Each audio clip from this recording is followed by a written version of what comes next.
Okay, selamat datang ke program Wacana Minda Pendidikan Khas. Ini adalah siri yang kedua.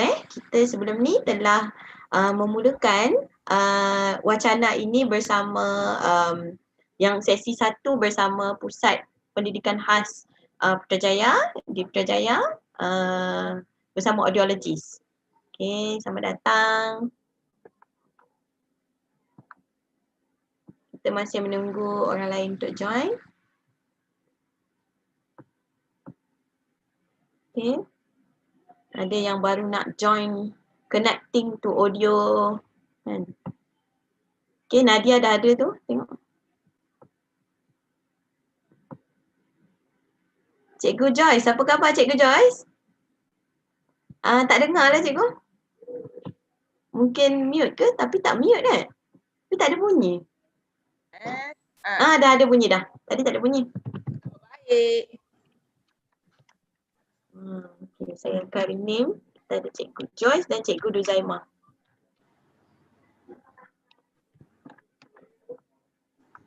Okay. Alright.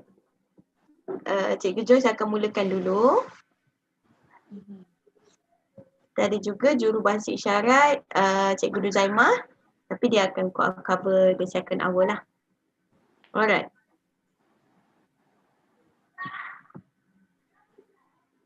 Ada lagi? Pelajar yang masih belum masuk? Ni ada nombor-nombor. Pelajar saya minta buka video boleh? Nampak muka. Boleh doktor. Sekejap.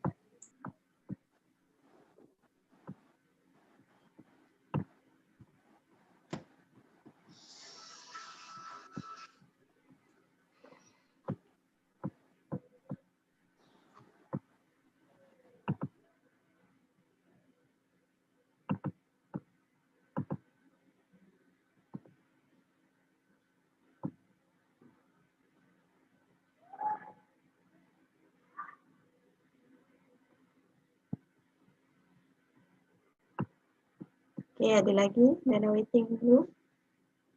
Semua dah masuk Ada berapa orang? 1, 2, 3, 4, 5, 6, 7, 8, 9. Ada lagi ni tak masuk lagi ni. 7, 9. Oh dah.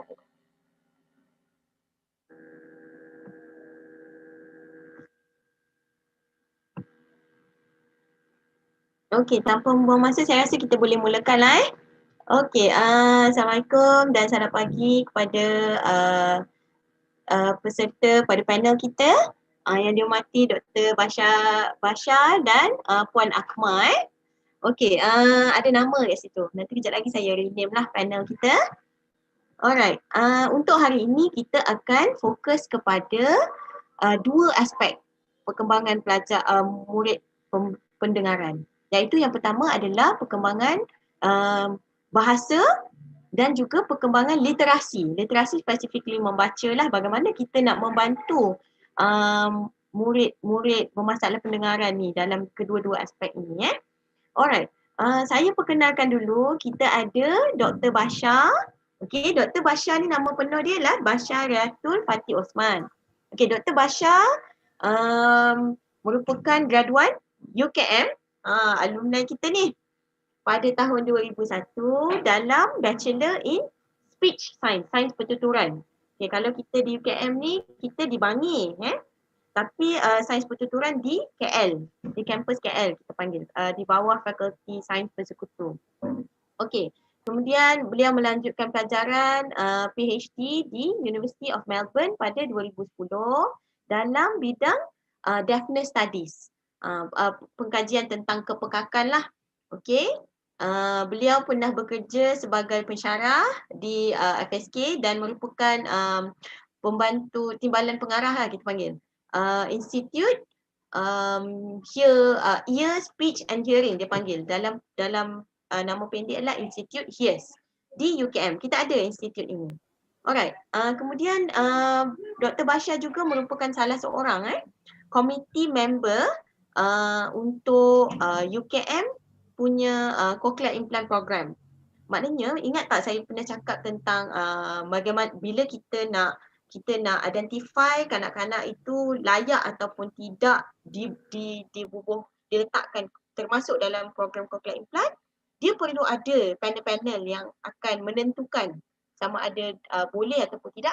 So Dr. Basha adalah salah seorang panel tersebut untuk melihat kepada early intervention program lah, maknanya selepas di cochlear implant siapa ke mana, apa program-program yang akan dilalui oleh kanak-kanak tersebut. Okey. Kemudian sekarang ni Dr. Basha merupakan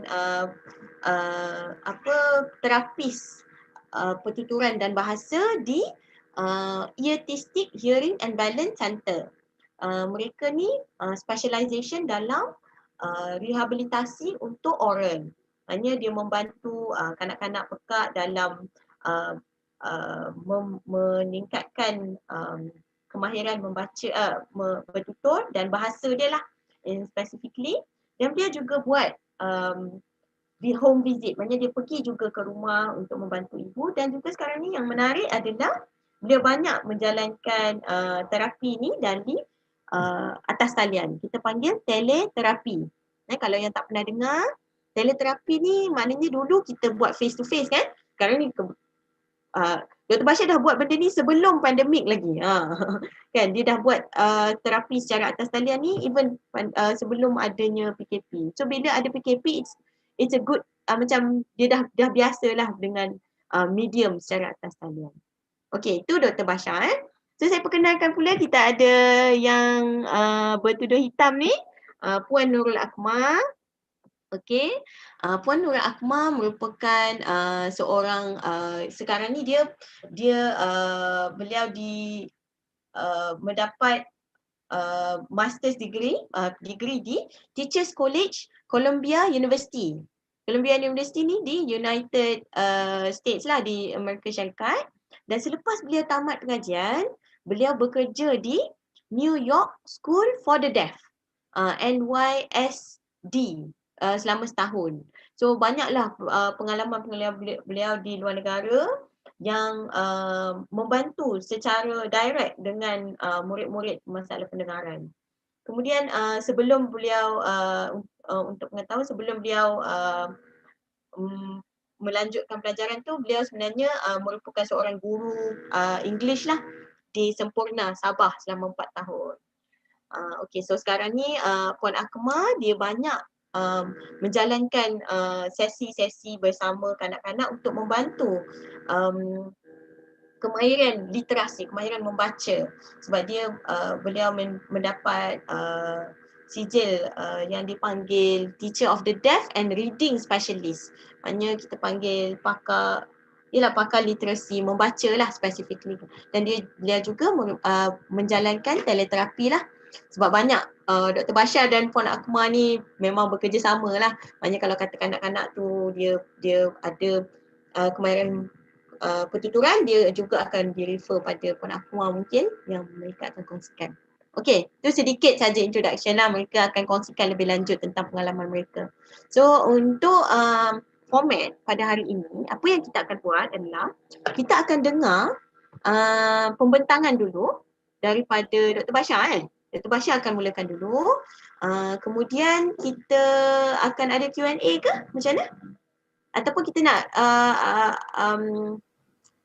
nak Puan Akmal start, kemudian later baru kita ada Q&A. Apa yang Puan Akmal menurut selepas saya dan selepas tu kita boleh respon pada soalan-soalan yang ada. Boleh? Okey. Alright. Macam itulah saya pun setuju. So maknanya no interruption dulu.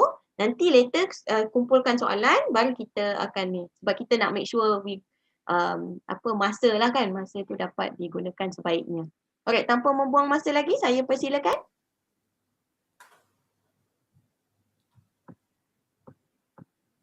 Dr. Basha? Hold on. Okay. Nampak slide yang pertama ya, Dr. Farhan? Ya, boleh nampak. Okay. Jadi untuk topik saya, of course saya akan lebih tertumpu kepada pendengaran dan bahasa lisan. Dan saya mohon maaf ya, the rest of the slides that I have are in English. Saya akan campur-campurkan juga bahasa Malaysia dan bahasa Inggeris, tapi mungkin kebanyakannya akan dalam bahasa Inggeris. Harap semua yang mengikuti akan dapat menghayati dan mendapat manfaat daripada perkongsian pagi ini. Okey, yang pertama sekali saya ingin menunjukkan dua klip yang saya nyanyikan lagu yang sama pada dua bayi yang berumur pada tahap yang sama ketika klip ni diambil. Lihat betul-betul bagaimana respon bayi kepada nyanyian saya. Ekor genggam gamit, Pak Sawal pergi kerja, minta kapur bagi kunyit, nak ubat ayam buta. Pergi kerja, minta kapur bagi kunyit, nak ubat ayam buta.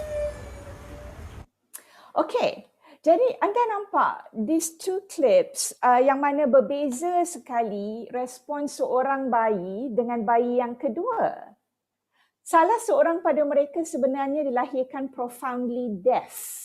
Dilahir dah memang pada hari kedua ya, dia gagal ujian pendengaran dan disahkan tidak mendengar pada tahap profound, sangat teruk. Dan dia memakai alat. Kalau anda nampak dengan jelas tadi sebenarnya kalau anda meneliti bayi tadi, anda akan nampak bayi pertama yang sebenarnya dilahirkan pekak. Tapi anda fikir, bukankah dia yang respon lebih banyak kepada saya? Dia bukan main lagi suara dia berinteraksi, berbalas-balas kan dengan saya? Now, come to think of it.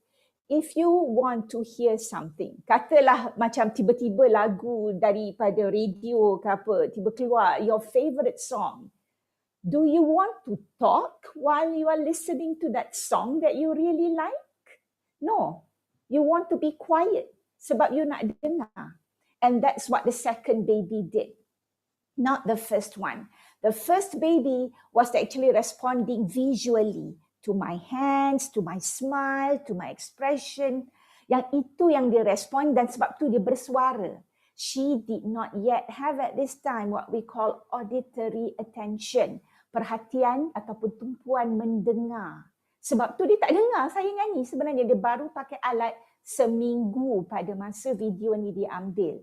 The second baby is a hearing baby who was also 4 months old at the time of the video. So macam mana bayi yang baru 4 bulan dah boleh ada auditory attention? Yang lahir tak mendengar, tak ada auditory attention. Bila sebenarnya kita mula mendengar ni? Okay, kita mula mendengar pada awal trimester kedua dalam kandungan. Lebih kurang 18 minggu macam tu. Dan tahu tak, sensori pertama, panca indera pertama yang kita boleh dengar, yang kita boleh dapat dalam kandungan adalah pendengaran. Of course tak boleh lihat ya, buka mata masuk air ketuban dalam mata, right?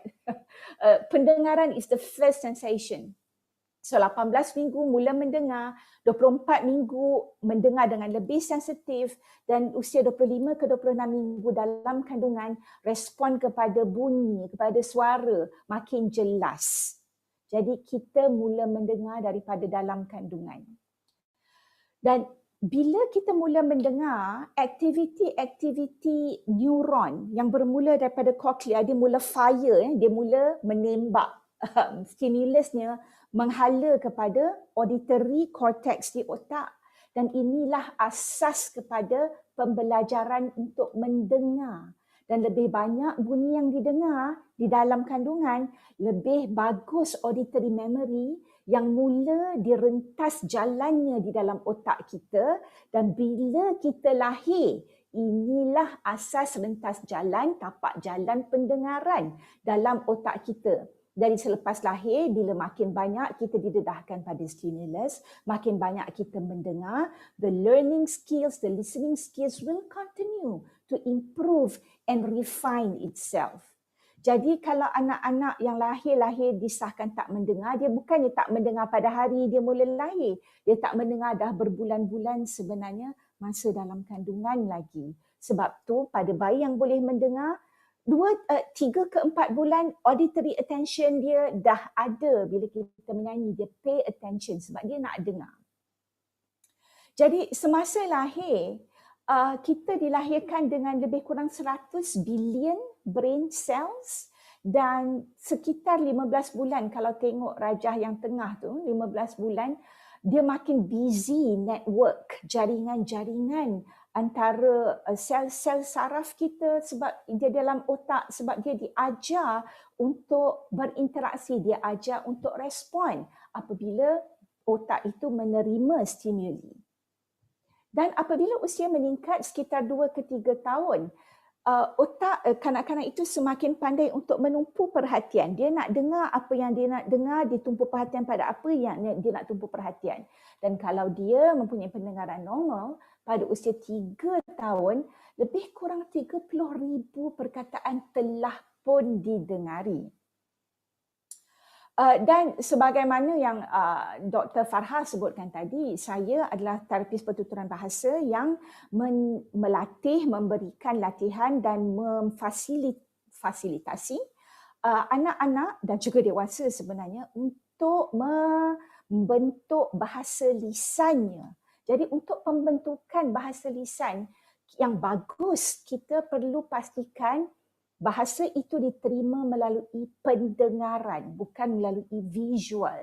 Kerana kalau anda bandingkan dua gambar rajah otak ni, kita punya kebanyakan orang yang mendengar dan pada orang yang berpendengaran normal, dia korteks untuk penglihatannya, untuk visual adalah di bahagian belakang ni ya, occipital cortex. Itu adalah your visual cortex. Untuk mendengar dan dia bersebelahan dengan bahasa lisan adalah di sini. Di sebelah, di lateral. Iaitu auditory cortex kita. Tetapi apabila kita tidak dapat mendengar sejak lahir ataupun tidak dapat mendengar yang acquired, perolehan yang kemudiannya sebagai dewasa mungkin hilang pendengaran, apa yang berlaku adalah our visual cortex dia akan tengok, auditory cortex ni kosong rupanya, jom kita masuk. Jadi ni meluaskan wilayah dia meluaskan jajahan dia. Jadi visual cortex lebih besar rumahnya kerana dia masuk dalam cortex auditory. Sebab cortex auditory tak ada stimulus atau stimulus ni kurang, tersekat. Ini biasanya adalah kerana tanpa penggunaan alat yang sesuai dengan tahap pendengaran yang tertentu. Jadi, apabila visual cortex lebih besar, of course visual memory akan lebih bagus. Dia tengok sekejap je, dia tahu tu apa. Dia tengok sesuatu tu sekali je, tanya balik minggu depan dapat ingat itu apa. Sebab visual cortex dia mempunyai rumah yang lebih besar. Dan begitu juga kepada orang yang tidak dapat melihat, kita kadang-kadang ingat, dia tu supernatural hearing. Sebenarnya yang berlaku adalah perkara yang sama. Visual cortex dia tak ada stimulus atau sangat kurang stimulus. Auditory cortex pergi menjajah visual cortex. Jadi ruang otak untuk auditory lebih besar. Itu untuk orang yang mempunyai masalah penglihatan. Jadi sebab itu untuk saya boleh memastikan kejayaan individu untuk memperolehi bahasa lisan, mereka perlu dilatih secara intensif untuk dengar. Tapi tak boleh latih saja-saja tanpa beberapa faktor yang lain. Untuk pemerolehan bahasa secara normal, pertama, perlu sophisticated auditory perception. Memang tak ada apa yang boleh mengganti telinga yang kita dapat daripada anugerah Tuhan ni. Tetapi kalau tahap pendengaran adalah mencapai kepada teruk ataupun sangat teruk ataupun frekuensi tertentu adalah moderate kemudian terus menjunam masuk ke peringkat teruk atau sangat teruk, mereka memerlukan alat yang lebih bagus untuk memastikan spectral dan temporal cues dapat direcognize dengan bagus walaupun pertukaran cue ni adalah secara rapid. dapat mendengar dengan lebih clear, the clarity of the sound. Dan beza antara cochlear implant dan hearing aids, jurang antara kemajuan pendengaran oleh cochlear implant adalah dalam 60 dB, boleh mencapai 60 desibel. That is a lot. Dan biasa ya untuk anak-anak yang memakai implant seawal setahun, 2 tahun begitu, bila kita buat aided PTA, pure tone audiometry, kita mendapati pendengaran dia jatuh ke 20 dB ataupun 15 dB. Dan kalau anda ingat lecture mengenai masalah pendengaran, 15 ke 20 dB dikira sebagai pendengaran normal. Tapi of course cochlear implant bukan untuk semua orang pada tahap-tahap hilang pendengaran yang tertentu. Tapi inilah yang diperlukan untuk memastikan pemerolehan bahasa lisan boleh berlaku. Apa lagi yang kita perlukan? Kita perlukan kemahiran kognitif yang intact, kemahiran motor skill yang intact, central processing of the brain yang intact. Mereka juga memerlukan pendedahan kepada bahasa lisan yang bermakna, meaningful, seawal umur mereka memakai alat. Dan mereka juga harus mempunyai motivasi untuk berinteraksi with other human beings. That's why to teach a child with autism, on the autism spectrum disorder, who also has profound hearing loss or any form of hearing loss is hard.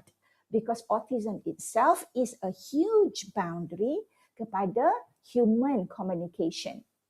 And one thing that I shall never forget and I cannot emphasize enough is strong family support dalam banyak perkara, dan ini yang akan menyokong dan membantu ke arah pemerolehan bahasa pertuturan, bahasa lisan yang normal. Saya perlu untuk review mengimbau kembali tentang hierarki pendengaran, kerana jika kita tidak faham mengenai hierarki pendengaran, kita ingat kalau budak tu kita panggil dia boleh pusing, maksudnya dia boleh dengar. Yes, dia boleh dengar, tapi dia hierarki mana? Kerana untuk membolehkan seseorang itu dengar dan bercakap, tahap comprehending ataupun comprehension, kefahaman dia, which is the fourth in the hierarchy, harus sangat bagus. Okey, apa maksud level-level yang lain ni? Pertama kita tengok detecting. Detecting ni sekadar tahu ada bunyi tak ada bunyi. Ada bunyi tak ada bunyi. Tak perlu pun tahu bunyi tu maksud apa. Dan kita perlu bawa attention dia untuk tunjuk tu bunyi dia. Contohnya kalau rumah tu dikelilingi oleh pokok kelapa, tiba-tiba dengar boom, macam tu, cepat-cepat tarik tangan budak tu, kan dia dengar tak? Dengar. Itu pokok kelapa, buah kelapa jatuh daripada atas tu, boom, jatuh situ. Itu bunyi dia. Sebab kalau kita tak tunjuk, dia tak tahu. Dia kita kejut tapi tak tahu tu bunyi apa. Tu detecting. Kedua adalah boleh discriminate. Adakah bunyi tu sama ataupun bunyi tu lain? Masa ni dia tak tahu maksud lagi, dia cuma tahu bunyi tu lain dia punya bunyi. Contohnya bunyi ba dengan bunyi dia tahu bunyi tu adalah berlainan. Seterusnya adalah identifying. Identifying ni dia tunjuk ataupun dia ikut bunyi. Jadi at this point of time kadang-kadang faham, kadang-kadang tak faham pun. Macam budak nak naik tangga kan, kita nampak dia naik tangga, kita cakap no. Dia pun no, dia ikut balik kita cakap. Tapi dia stop ke naik tangga? Tak kan? Jadi dia boleh identify, dia boleh mimik balik apa yang kita cakap. Ataupun bila kita tanya, mana bird? Tweet. Mana burung? Dia macam cari, burung. Okey, kita tahu dia boleh identify. Ataupun bila dengar bunyi, dia tengok pintu. Jadi kita tahu dia identify bunyi ketukan. The last part, this is the most important part, sebab kalau ini tak berlaku, budak susah nak bercakap. Ataupun kalau dia bercakap hanya sebagai parrot, kita suruh dia ulang. Kalau sendiri nak sebut, macam orang kata berat mulut. Sebenarnya bukannya berat, macam mana? Comprehension level dia belum cukup bagus. Comprehension maksudnya dia boleh process spoken language and respond to it appropriately dan answer through a question, through listening alone. And I need Maybe Dr. Farha, if you can switch on your mic again, if you are there. Okay, I need you to demonstrate this with me. Could you ask me, sebut dalam bahasa Malaysia, could you ask me my name? Nama siapa? Nama siapa? Okey, Dr. Farhah tanya saya, nama siapa, dan saya ulang balik nama siapa. Saya dengar tak dia tanya? Saya dengar kan? Jawapan saya betul tak? Tak betul.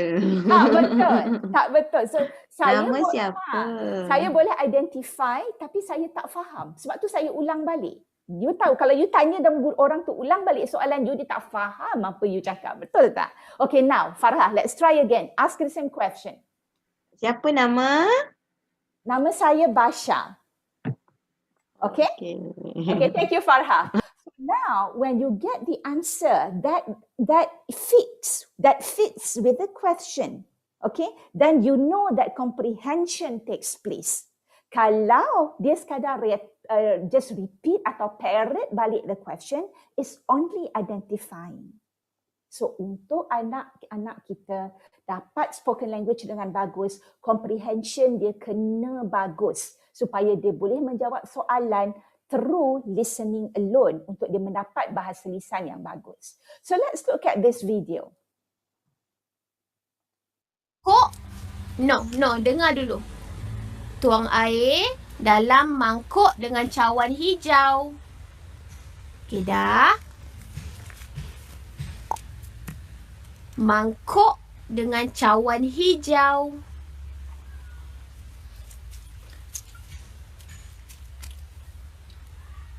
Betul, dapat stiker. Nak mana? So anak ni pada masa ni dia baru saja implant dalam saya rasa 8 bulan, tapi sebelum daripada tu dia mula pakai alat bantu pendengaran, hearing aids sekitar 13-14 bulan. Jadi dalam aktiviti ni dia sekadar perlu dengar dan faham. Bila dengar dan faham kena ingat, and ini kita panggil auditory memory. Auditory memory sangat penting untuk kita nak bercakap. Kalau tidak, kita tak boleh nak simpan perkataan tu dalam kepala. Bila simpan dalam kepala, kalau auditory memory tak bagus, by the time nak keluar kat mulut, apa aku nak cakap tadi ya? Well, some of you may have had this problem. I don't know, you're still young, but I definitely have had this problem a lot these days. Bila pergi cari suami saya, cakap, Yang, I nak apa tadi I nak cakap? Tak ingat lah, nanti I datang balik lah. You know, that sort of thing is because auditory memory decay with age. But for this child, dia belum decay, dia bukannya decay, dia belum terbentuk dengan baik. Jadi untuk mak dia nak suruh dia tuang air dalam mangkuk dengan cawan hijau. Mangkuk there's only one, so must be only that.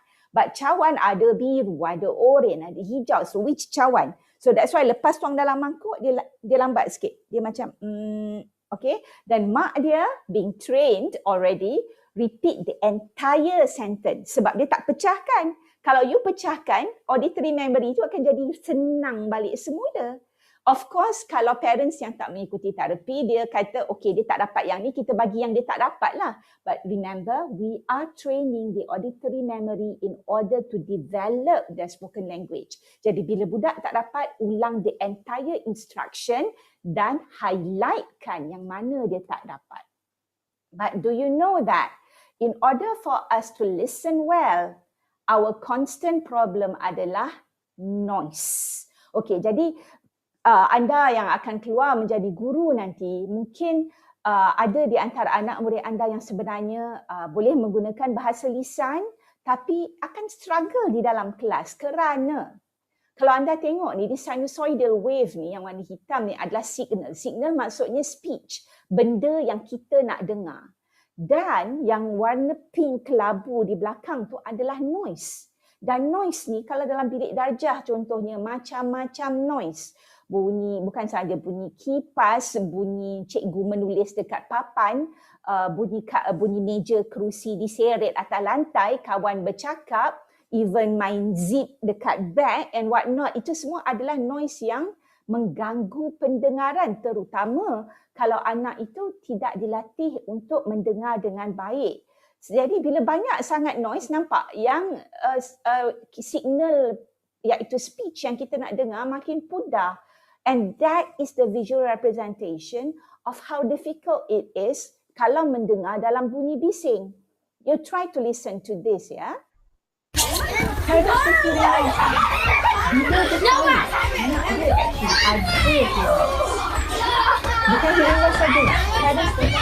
Can you hear my voice there? I was actually speaking at the same time, but you couldn't hear my voice. Okay, sekarang dengar yang ini. Dia tak perlu tahu pun ataupun sebagai family yang selalu pergi terapi, kena buat, kena carry over. Okay, anda boleh mendengar sedikit suara saya. Now bayangkan bila anak kita yang dia di-train untuk mendengar pergi ke kantin sekolah pada masa rehat. Which bunyi, which persekitaran do you think they have? And macam mana dia nak dengar makcik kantin ke apa, tanya something kok kawan nak bersembang ke apa. It's very hard for them. Because dia tak boleh nak membezakan mana satu yang nak dengar. Because ideally, this is how they should hear. 3,000.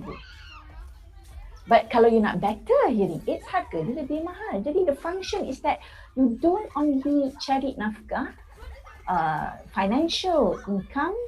Your income is not just untuk benda-benda biasa yang untuk family. You have to get more. So, bilik darjah mana yang senyap macam ni kan? Susah nak dapat. Saya rasa memang tak ada. Sebab tu, bila dia pakai alat, there is another thing, maybe FM system ke, Roger system ke, yang nak kena bantu alat pendengaran dia supaya bunyi yang dia nak dengar, pertuturan siapa dia nak dengar, yang tu yang akan directly feed into dia punya either CI or hearing aids. Sebab yang ni saya rasa mungkin dalam topik yang lain untuk membantu anak kita mendengar dengan peralatan kita panggil accessory to the hearing device. Okay, so a bit more about signal to noise ratio. Sebagai orang dewasa, kita memerlukan about +6 decibel untuk mendengar clearly and intelligibly. Intelligible ni maksudnya, kadang-kadang kita dengar untuk bercakap tapi tak tahu dia cakap apa. Okey, itu maksudnya dengar but not intelligible. Jadi untuk adult, you need +6 dB. Kalau budak biasa, budak yang boleh mendengar, they need +15 dB. Jadi kalau mak-mak biasanya cakap kena ulang berapa kali baru dia dengar, we should also know that actually secara naluri, secara lumrahnya, pendengaran diorang memerlukan +15 dB untuk diorang mendengar dengan bagus. Ini anak kita yang boleh mendengar. Memang budak-budak bila dia grow up baru dia boleh pergi pada +6 dB. Kalau dia masih lagi kecil dia perlukan +15 dB. Dan anak-anak kita yang memakai alat, mereka memerlukan +20 dB. Perlu lebih suppress bunyi noise keliling dibandingkan dengan bunyi yang bercakap, ataupun bunyi yang bercakap perlu lebih kuat berbanding dengan bunyi bising persekitaran. Kalau tidak, dia akan ignore ataupun dia get confused dan progres pertuturan bahasa dia akan lambat ataupun terbantut. Jadi kita perlu create ruang yang lebih senyap. Jadi kalau di kelas, kalau antara dalam kelas tu ada yang lebih memerlukan mendengar daripada yang lain. Sebab kalau dalam kelas khas, tak semua anak-anak tu perlu mendengar sebab setengah tu memang purely menggunakan bahasa isyarat. Ada mungkin 1-2 yang lebih gemar menggunakan total communication yang akan bertutur sambil berisyarat. Jadi mereka ni memerlukan ruang yang mana tutup pintu dan tutup tingkap supaya bunyi luar tak masuk. Dan jauh daripada sumber bunyi. Contohnya jauh daripada aircon yang bising. Kalau boleh letakkan karpet di bawah meja dan kerusinya, tak perlu satu kelas, at least dekat tempat dia duduk. Jadi itu dapat membantu mengurangkan reverberation. Bunyi tu dilantun-lantun. Bila sampai bunyi tu kat dia tak terlantun dah, harap-harapnya lah. Tapi of course lebih bagus kalau the whole class lah. Kalau tak dapat the whole class carpet, cukup untuk ruang dia duduk. Dan letakkan drapes, curtain supaya bunyi tu apabila dia melantun, reverberate ke dinding, boleh diserap rather than dilantunkan balik ke ceiling dan ke lantai atau sebagainya. Dan bagaimanakah cara untuk membolehkan bunyi itu lebih senang untuk didengar? Kalau jaraknya nak panggil baby dan baby itu jauh macam ni dengan mak dia, maknya datang dekat sikit. Datang dekat dan panggil lagi sekali. Distance is the most important. Which is hard in the class. That means you need to move. You need to move closer to the child. Sebab kalau jauh dan kita tahu dia boleh mendengar, kalau jauh dengan bunyi bising, dengan distraction, dia mungkin tengah fikir rehatnya aku nak makan apa, lagilah dia tak dapat nak ada auditory attention to our calling. The other thing is that perlu repetition tapi pause anda kena bagus. Anda bayangkan kalau dia panggil, Jo, datang sinilah Jo, mana Jo ni tak dengar ke? Mak panggil ni, Jo, macam mana dia tak kali panggil tak dengar? Okey, itu bukan panggil itu membebel. Okey. Dia tidak mendatangkan banyak hasil melainkan tukang cakapnya akan letih. So, kalau nak panggil Jo, tunggu jap. Jo, datang sini. Tunggu lagi. Kalau dah 3 kali panggil tak ada, pergi cari. Don't keep calling. Sebab dia mungkin di tempat yang di luar daripada dia boleh fokus secara pendengaran.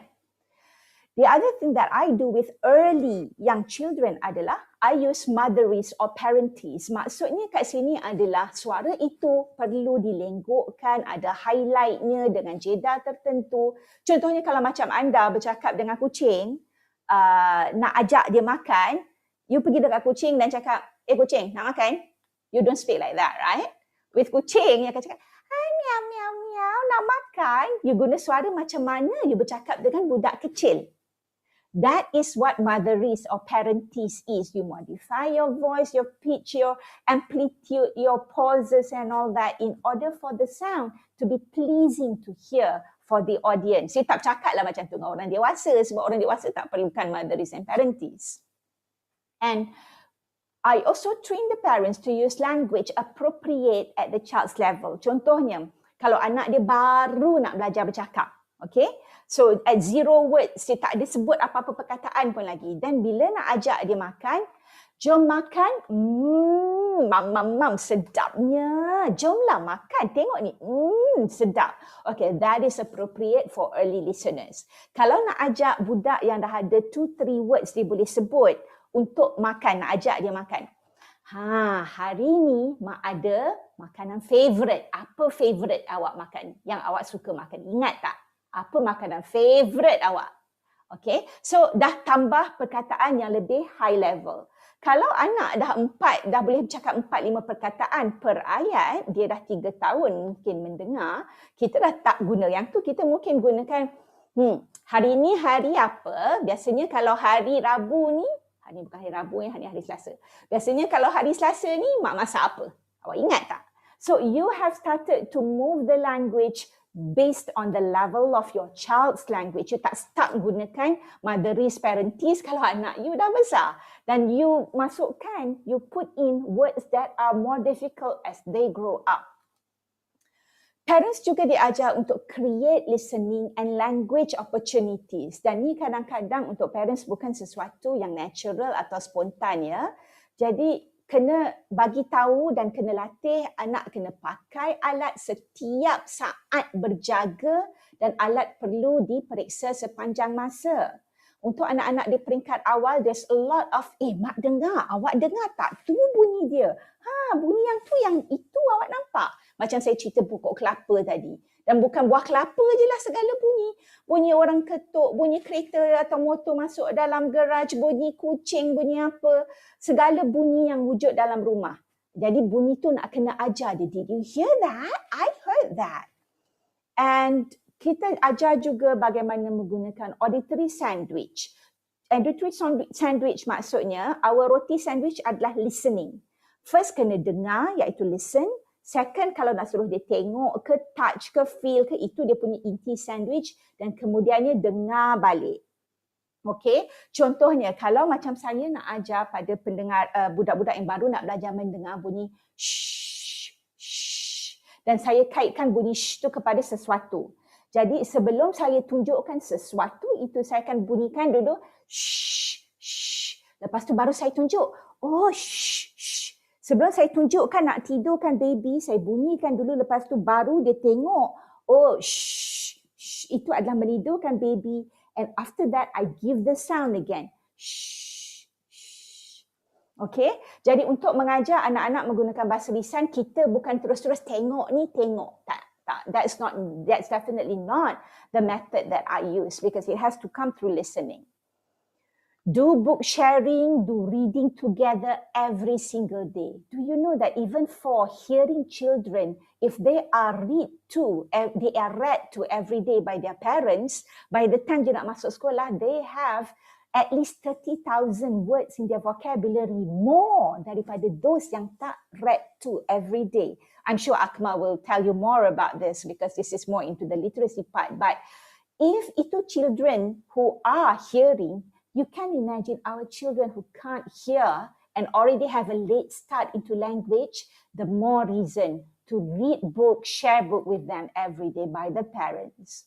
And make listening interesting. Sing with them, introduce them to rhythm and dance and music. Bukan dengan bagi YouTube gadget letak suruh dia tengok ya. We need to do this live, singing together with them. So I would like to share you some Malaysian data. This is the last part of my presentation actually, I think. Out of 1,000 live birth, kita ada 1,000 kelahiran yang hidup bagi bayi. Daripada 1,000 ni 3 atau 4 bayi akan lahir dengan masalah pendengaran yang serius. Serius maksudnya kalau dia tak pakai alat, dia tak bercakap. Okay? Jadi kalau kita tengok daripada jumlah kelahiran setahun, ni maksudnya ada 500,000 bayi setahun yang akan lahir dengan masalah pendengaran. Di mana mereka ni? Okay. Dan selain daripada yang lahir dengan masalah pendengaran, kalau anda tengok subtype, type yang lebih kecil, bagi chronic suppurative otitis media, ini maksudnya yang kita kata telinga berair lah, yang keluar air pada telinga, dan biasanya air itu adalah air yang berbau ya. Dan kanak-kanak biasa mendapat air yang keluar dari telinga ataupun infeksi daripada telinga tengah. Prevalence-nya adalah dalam 1 juta. Jadi ini juga menyumbang kepada masalah pendengaran. Sebab selain daripada dos yang lahir dengan deaf, bila masuk sekolah, about 30% of the children akan ada acquired hearing loss. Lahir mendengar, but by the time masuk sekolah, either sebab telinga ada jangkitan ke, trauma ke, whatever, they have hearing loss at school age level. Do we know this? Usually we don't. Jadi, when we know about this, and those who are lucky enough to know where to go get referral early enough, and they come, say, to a program that teach them to use spoken language. In UKM, we have looked at this several years back. This was done while I was still with UKM a few years back. Didapati daripada about 400 children who use cochlear implant under UKM program, 60% menggunakan bahasa lisan. Jadi lebih pada separuh menggunakan bahasa lisan. Dan yang selebihnya sign language, cute speech, total communication dan guna lisan dan juga gesture, home gesture yang diorang belajar kat rumah. Mode of communication ni adalah crucial sebab bila kita tengok sekolah mana budak-budak ni pergi, excuse me. Bila kita tengok di mana sekolah dia pergi, apa yang modality komunikasi yang dia guna, lebih kurang sama dengan kat mana dia pergi bersekolah, ke mana dia mengalami persekolahan. Sebab mainstream school is more or less the same number of those yang kat oral language. Maybe the 2% yang tak ada dalam this mainstream school adalah because sometimes parents risau ya, takut anak walaupun dah bercakap tapi tak boleh nak cope, so dia choose untuk hantar whether kelas integrasi ataupun special school. Jadi bila kita tengok special school 24%, sign language 9%. But you have to remember those yang guna total communication, some yang use oral language with gestures, mungkin pergi ke special school ataupun integration class.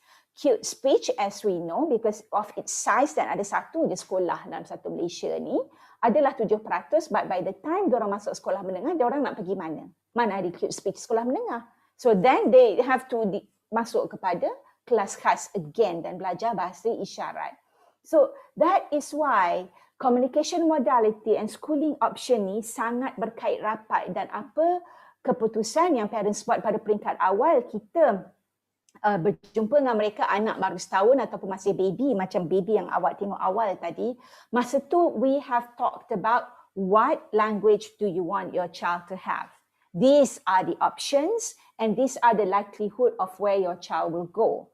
So they need to be guided, but they need to understand that memandangkan sistem pendidikan di Malaysia yang walaupun secara atas kertasnya adalah mesra kepada inklusif, tapi ianya sangat bergantung kepada sekolah tu, guru besarnya, guru-gurunya, PIBG-nya, dan sekuat mana parents nak advokasi kepada anak sendiri.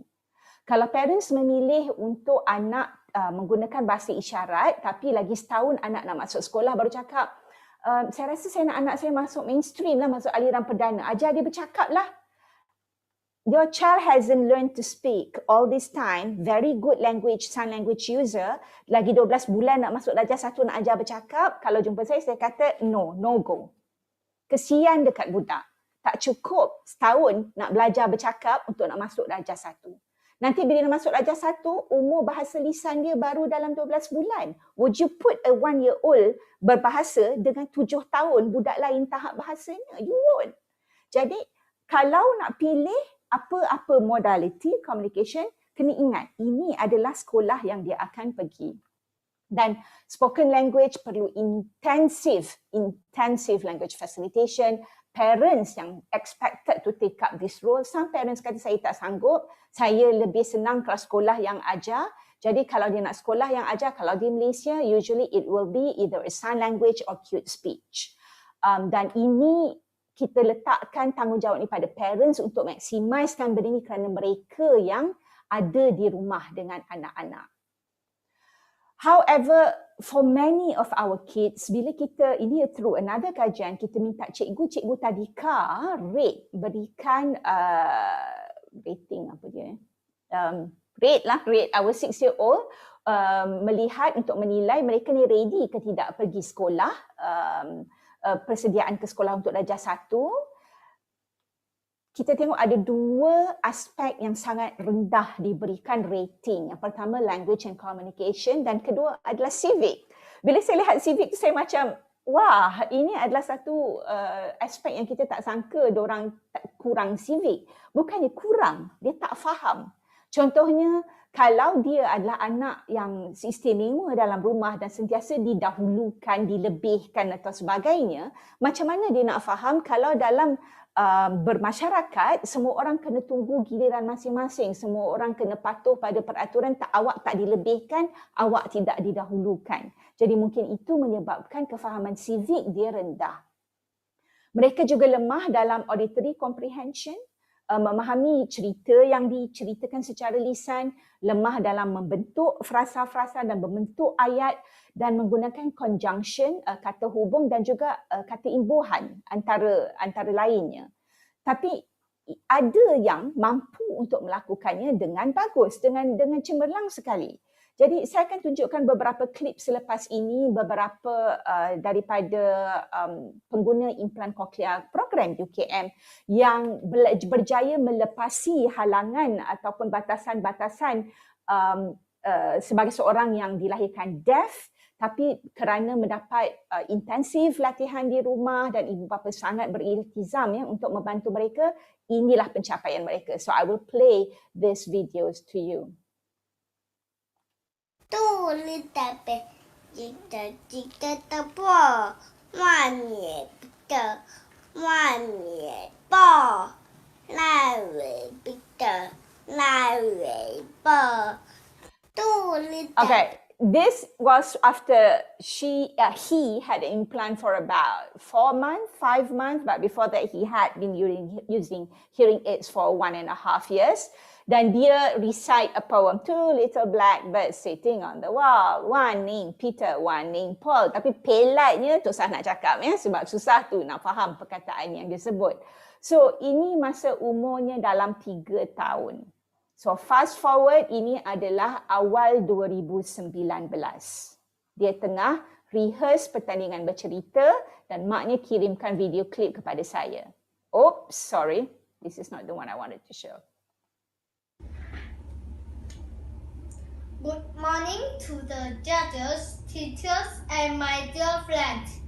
The story I'm about to tell you is The Dove and the Ant. So, by the time umur dia 7 tahun, masih 7 ke 8, lebih kurang macam tu, pelatnya dah hilang. Tapi latihannya intensif. Dan sebenarnya, ni pertandingan yang sebenar yang Louis masuk di sekolahnya. The story I'm about to tell you is The Dove and the Ant.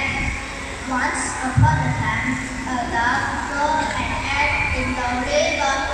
The ant went swish and that So, the mother actually told him, cakap, Louis, dalam ceritanya banyak bunyi swish, swoosh, and bunyi sh pada dia adalah antara bunyi yang last dia dapat. Sebab dia nak kena practice banyak kali.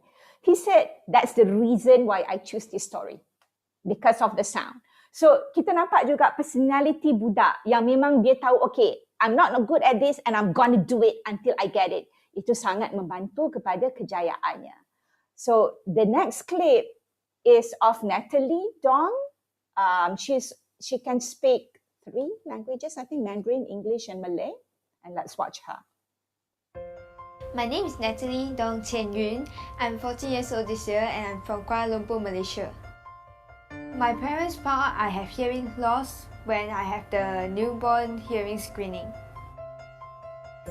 I have my first cochlear implant during 11 months old and my second cochlear implant during 4 years old. I really appreciate that this cochlear implant can help me to hear well. I'm really confident because of cochlear implant. My parents helped me to know how to speak English, Mandarin, and BM. So that is Natalie. If you Google Natalie Dong on YouTube and cochlear implant, Natalie Dong cochlear implant, you would find actually this video clip on YouTube. This is a video recording. I actually sat together with Fatin during this recording live interview at BFM Radio. At this time, masa recording ni, she was 21 and still a university student. Right now, dia beritahu saya bulan ni dia nak ambil ACCA exam dia sebab dia graduated with accountancy, so nak jadi full-fledged accredited accountant kena ambil ACCA.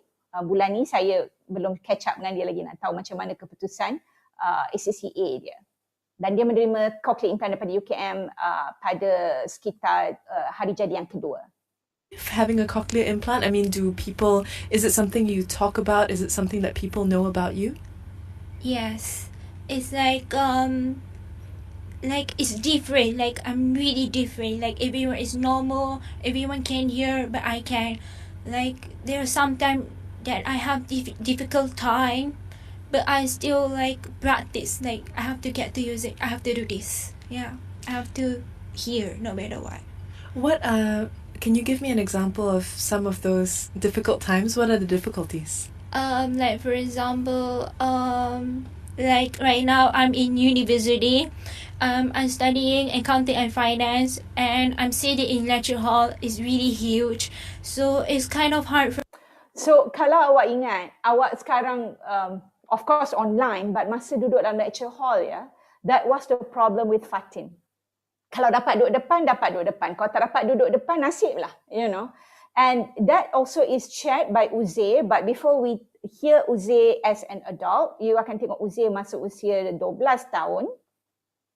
Oh, sorry. Ini Uzair masa kecil Piano, kertas, tingkap, berbaris. Piano, kertas, tingkap, berbaris.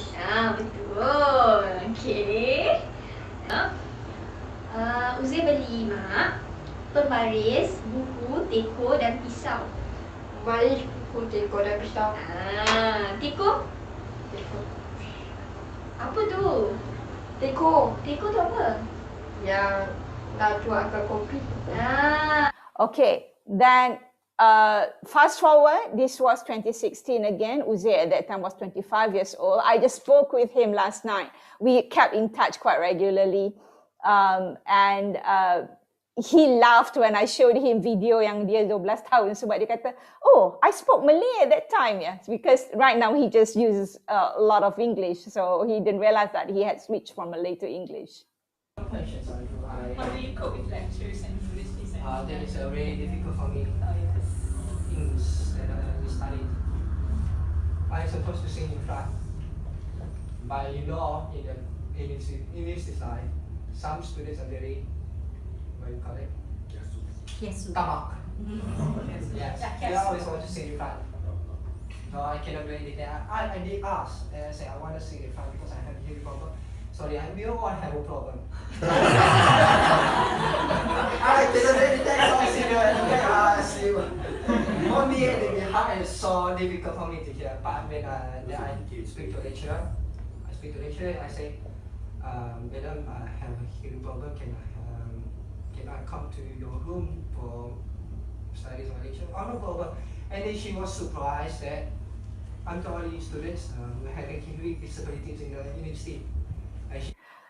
Okay, so as you can hear, Uzair has a little bit of an accent. Dia ada macam lorat sikit ya, bunyi pertuturan dia sebab dia dapat implant pada umur 11 tahun.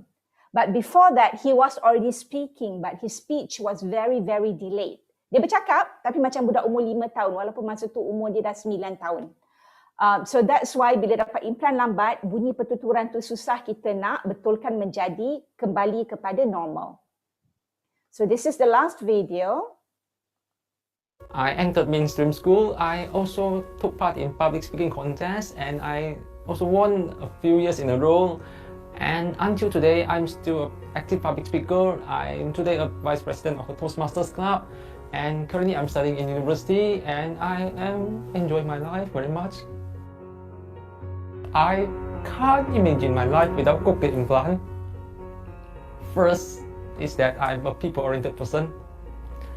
Without cochlear implant, I can only learn sign language. I can only communicate with people who are able to speak sign language. So which means my communication is quite limited. So with cochlear implant, I'm able to communicate with anyone who can speak.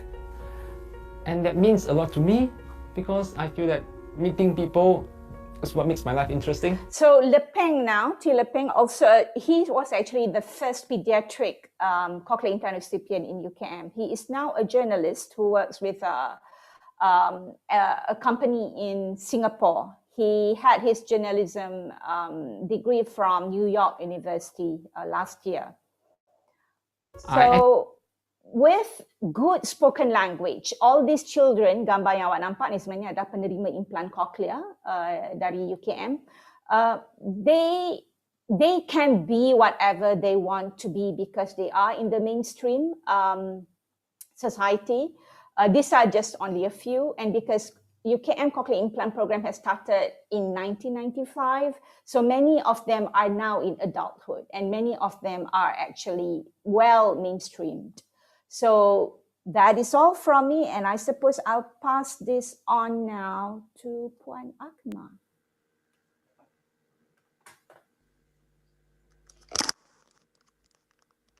Hello. All right, so I'll just continue from here. Okay, everyone. Assalamualaikum. Selamat pagi. Terima kasih kerana menjemput saya sebagai panel untuk Wacana pada hari ini. Sama seperti Dr. Basha, slide saya dalam bahasa Inggeris, tapi insyaAllah saya akan bercakap dalam bahasa Melayu dan juga bahasa Inggeris.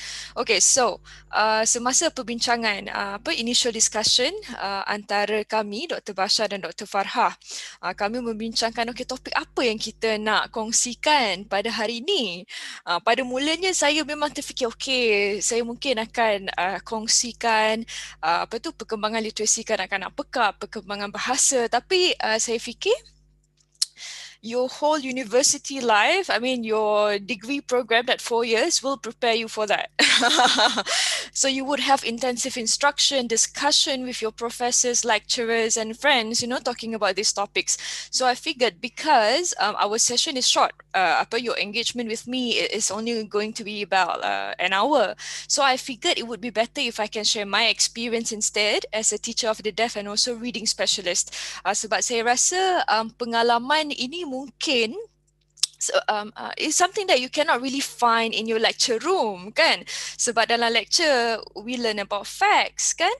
So, this is one of the avenues that we hear or listen to other people's experience. Okay, baik. So, I'm going to start my presentation.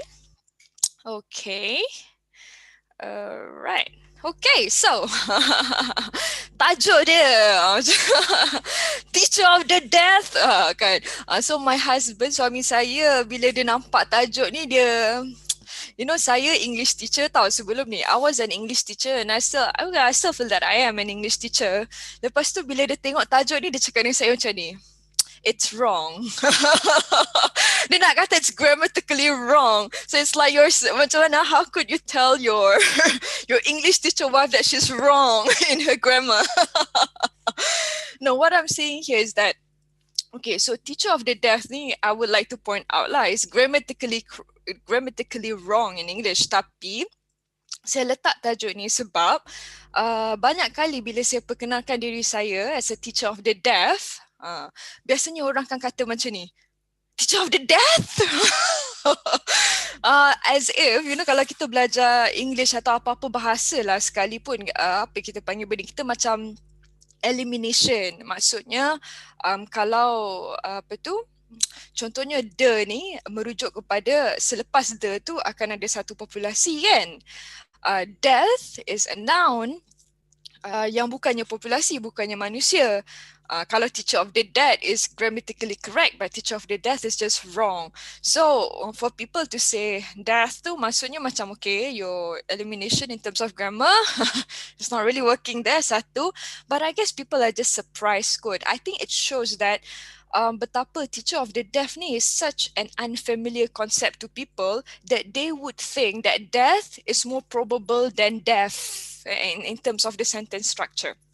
So I'm going to share my experience as a TOD, teacher of the deaf, and reading specialist in New York and also KL.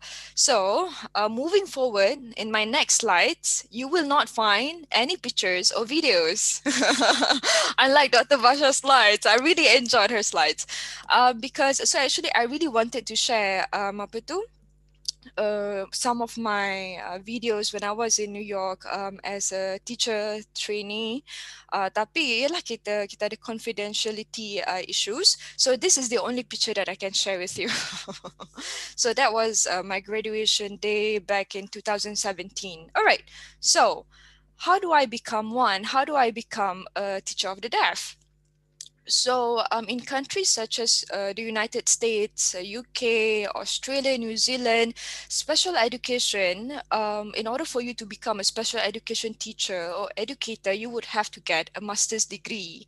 Maksudnya bachelor's degree wouldn't cut it yet. You have to go to the master's level. So in my case, saya mengambil 2 pengkukusan. Saya ambil deaf and hard of hearing dan juga reading specialist lah. So I was in 2 programs. So sepanjang tempoh 2 tahun saya buat ijazah sarjana, some of the courses ataupun kursus yang saya ambil adalah language and literacy development untuk kanak-kanak pekak. And I bet you are learning that in your course as well. And this has been very beneficial lah. This is very important, especially bila kita dah jadi guru nanti kan. Our knowledge of language level mengikut umur, mengikut peringkat pengalaman persekolahan adalah sangat penting. Mungkin we take it for granted. Kita macam tak kisah sangat. Saya contohnya dulu was an English teacher. Kita tak kisah sangat language development in the sense yang umur dia macam ni, dia sepatutnya bercakap at this level, ataupun ini adalah the kind of language yang kita patut dengar daripada pelajar umur sekian-sekian. We take it for granted. Tapi untuk kanak-kanak bermasalah pendengaran, it becomes very important.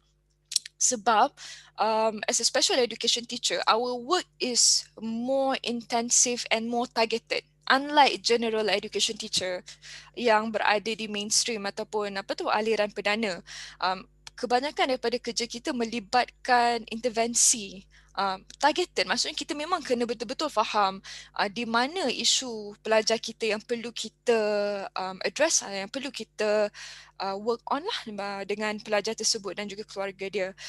One of my favourite courses yang saya belajar semasa di New York adalah Psychosocial Aspects of Deafness. So untuk course ini, profesor itu merupakan pengetua sekolah one of the deaf schools jugalah di New York, dan melalui kursus ni kami belajar tentang apa itu pekak, bukan sekadar dari sudut literal definition ataupun dari segi audiologi kan, tapi juga dari sudut culture ataupun budaya. Dan bila kita bercakap tentang pekak, one of the things that we have to think about is not just berapakah level. That is very important. Obviously kita kena tahu level tahap pendengaran, tapi kita kena juga memahami latar belakang budaya pelajar tersebut. Dan di Amerika, deaf culture is such a strong force. Di Malaysia ni mungkin kurang sikit sebab populasi kita lebih kecil daripada Amerika. But even so, kita sebagai educator ataupun pendidik, kita perlu memahami lah. Maksudnya we have to bear in mind that sebahagian dari pelajar kita mungkin ada budaya ini, dan budaya ini mempengaruhi bagaimana dia access instruction dalam kelas kita nanti. Melalui kursus ini juga kami belajar tentang kontroversi yang melibatkan cochlear implant contohnya, kontroversi yang melibatkan penggunaan alat bantu dengar yang lain, kontroversi yang melibatkan terms ataupun istilah-istilah yang kita gunakan, dan saya rasa itu sangat menarik. Dan perkara penting yang saya pelajari juga adalah kita sebagai pendidik, saya rasa sebab InsyaAllah semua yang mengikuti wacana hari ini akan satu hari menjadi guru kan? So kita sebagai pendidik, we have to be aware of all of these aspects ataupun background story lah nak katanya pelajar-pelajar kita kena faham, kita kena ambil tahu. Dan kita tak semestinya perlu adapt ataupun adopt salah satu filosofi ataupun salah satu I would call camp. Maksudnya macam saya sebenarnya saya percaya dengan scan. Saya percaya dengan ini. Betul, you have to have that kind of preference ataupun while we are humans, kita memang akan ada those preference, tapi it is important for us to also be objective. Sebab at the end of the day, kita bekerja dengan pelajar dan family pelajar tu yang mereka ada goals mereka sendiri, and our job is to help them achieve those goals. Right, selain daripada itu, kami juga belajar American Sign Language, cute speech, and also auditory verbal therapy. So the program that I was in Teachers College is very comprehensive. So maksudnya tidaklah saya hanya belajar sign language, tidak juga saya hanya belajar AVT, tapi kita belajar the whole spectrum. Kenapa ini penting? Dulu saya boleh cute speech, okay? Saya boleh buat cute. Sekarang sebab dah tak praktis langsung kan. Sejak balik Malaysia ni, so memang hilang dah lah. Tapi cute speech insyaAllah seminggu dah boleh menguasai lah kan cute speech ni. Tapi nak katanya kenapa penting untuk kita tahu semua ini adalah sebab kita tak boleh pilih pelajar kita, Bila kita pergi mengajar, kita tak boleh pilih saya nak mengajar pelajar yang sains saja atau saya nak mengajar pelajar yang hanya oral. Tak boleh. Sebab pelajar yang datang pada kita ni mungkin mempunyai background yang berbeza dalam satu kelas. Mungkin kita pergi special education, kita mengajar sekolah khas ni. Tapi dalam satu kelas tu ada pelajar yang sign, ada pelajar yang oral, ada pelajar yang macam Dr. Basha punya pie chart tadi. Oral tapi menggunakan gestures dan not sign language tapi gestures yang dia belajar sendiri daripada rumah, yang maksudnya tidak standard. So how do we cope with that? Macam mana kita nak mengajar dalam keadaan begitu? So that is why as an educator sangat penting untuk kita mempelajari segala benda lah. Kalau saya nak cakap that in very simple terms, for us to learn everything about deafness, okay? Dan semasa saya di sana, saya mengikuti 1 tahun praktikum. Praktikum means a full day, berada di sekolah daripada pukul 8 pagi sehingga 3 petang ataupun 2 petang. Lepas tu, petang pula kita ada kelas macam biasa. Dan saya juga mengambil teaching license. So di Malaysia ni macam anda semua nanti dengan degree daripada UKM tu anda terus boleh ke sekolah untuk mengajar. Tapi kalau di US kita perlu mengambil lesen.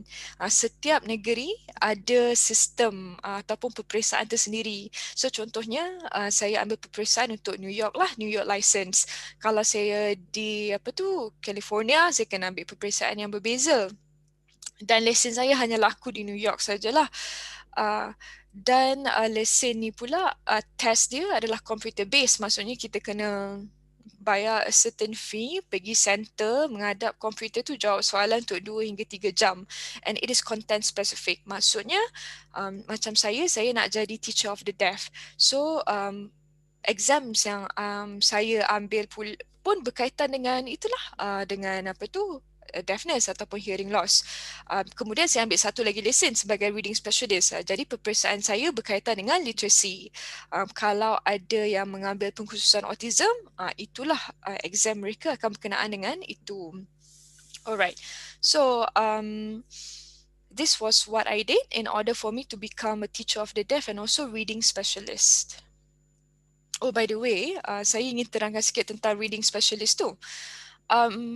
Sebab kenapa saya ambil reading specialist adalah kerana semasa saya di Sempurna, I was an English teacher for 4 years. Saya mengajar sekolah menengah.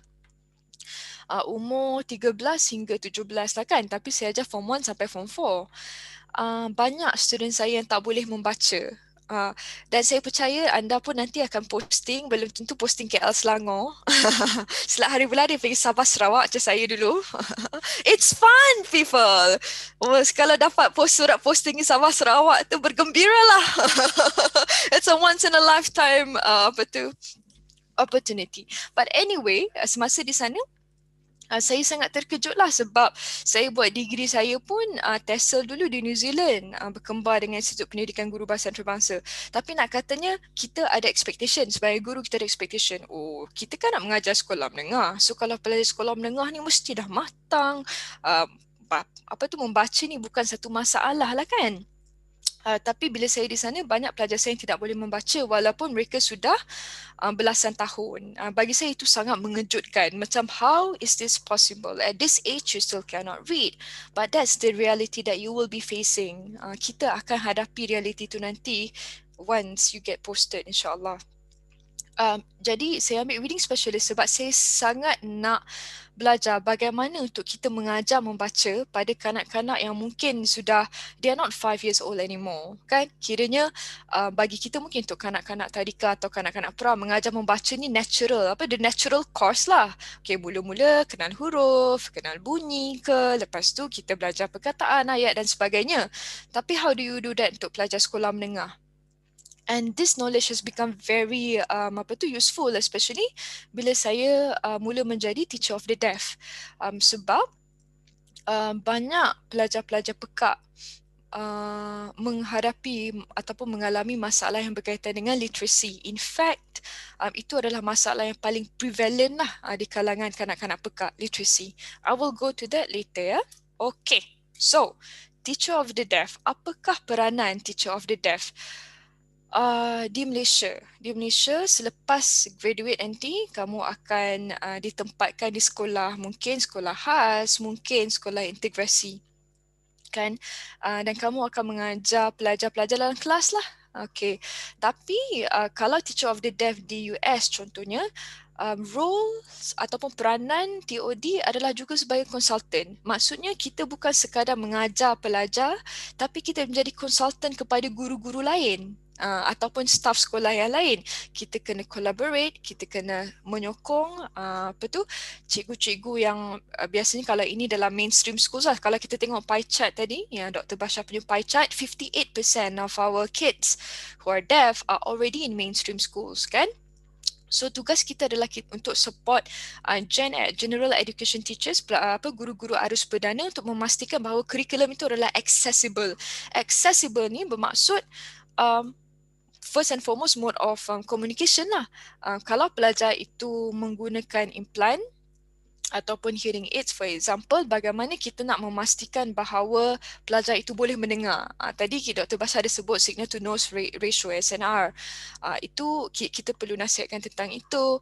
Dan kalau pelajar itu menggunakan sign language, for example, kita perlu dapatkan sign language interpreter. Tapi kat Malaysia kita belum sampai tahap tu lagi lah. Maksudnya kita belum mainstream pelajar yang menggunakan sign language.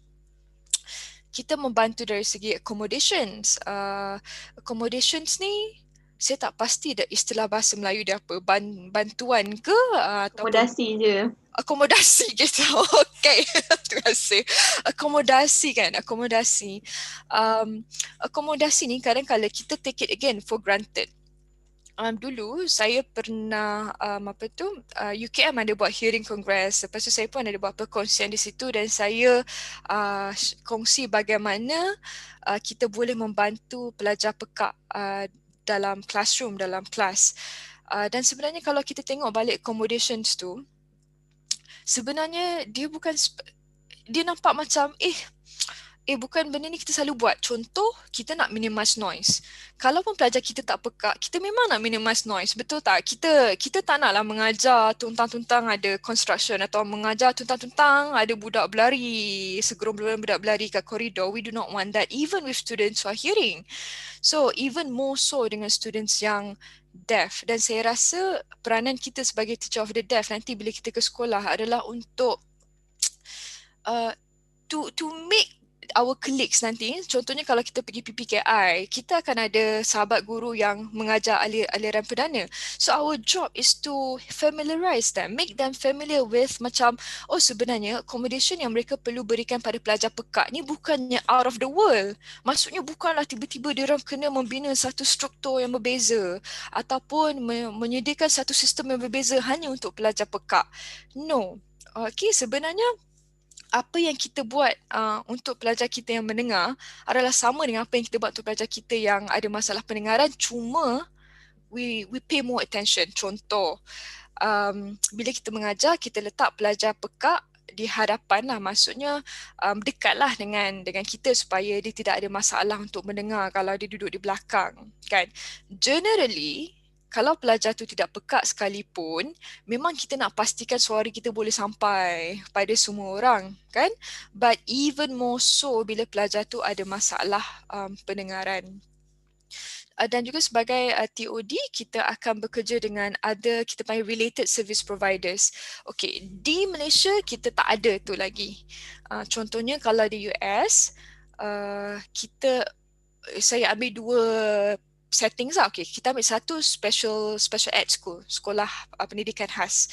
Contohnya semasa saya di New York School for the Deaf, kita ada audiologist on site, kita ada SLP on site, kita ada OTPT, occupational therapist dan juga physical therapist on site. Kita ada school psychologist on site. So semua ni on site, okay?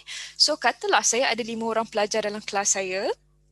Okey, katalah saya start pukul 8 pagi, breakfast dulu ya.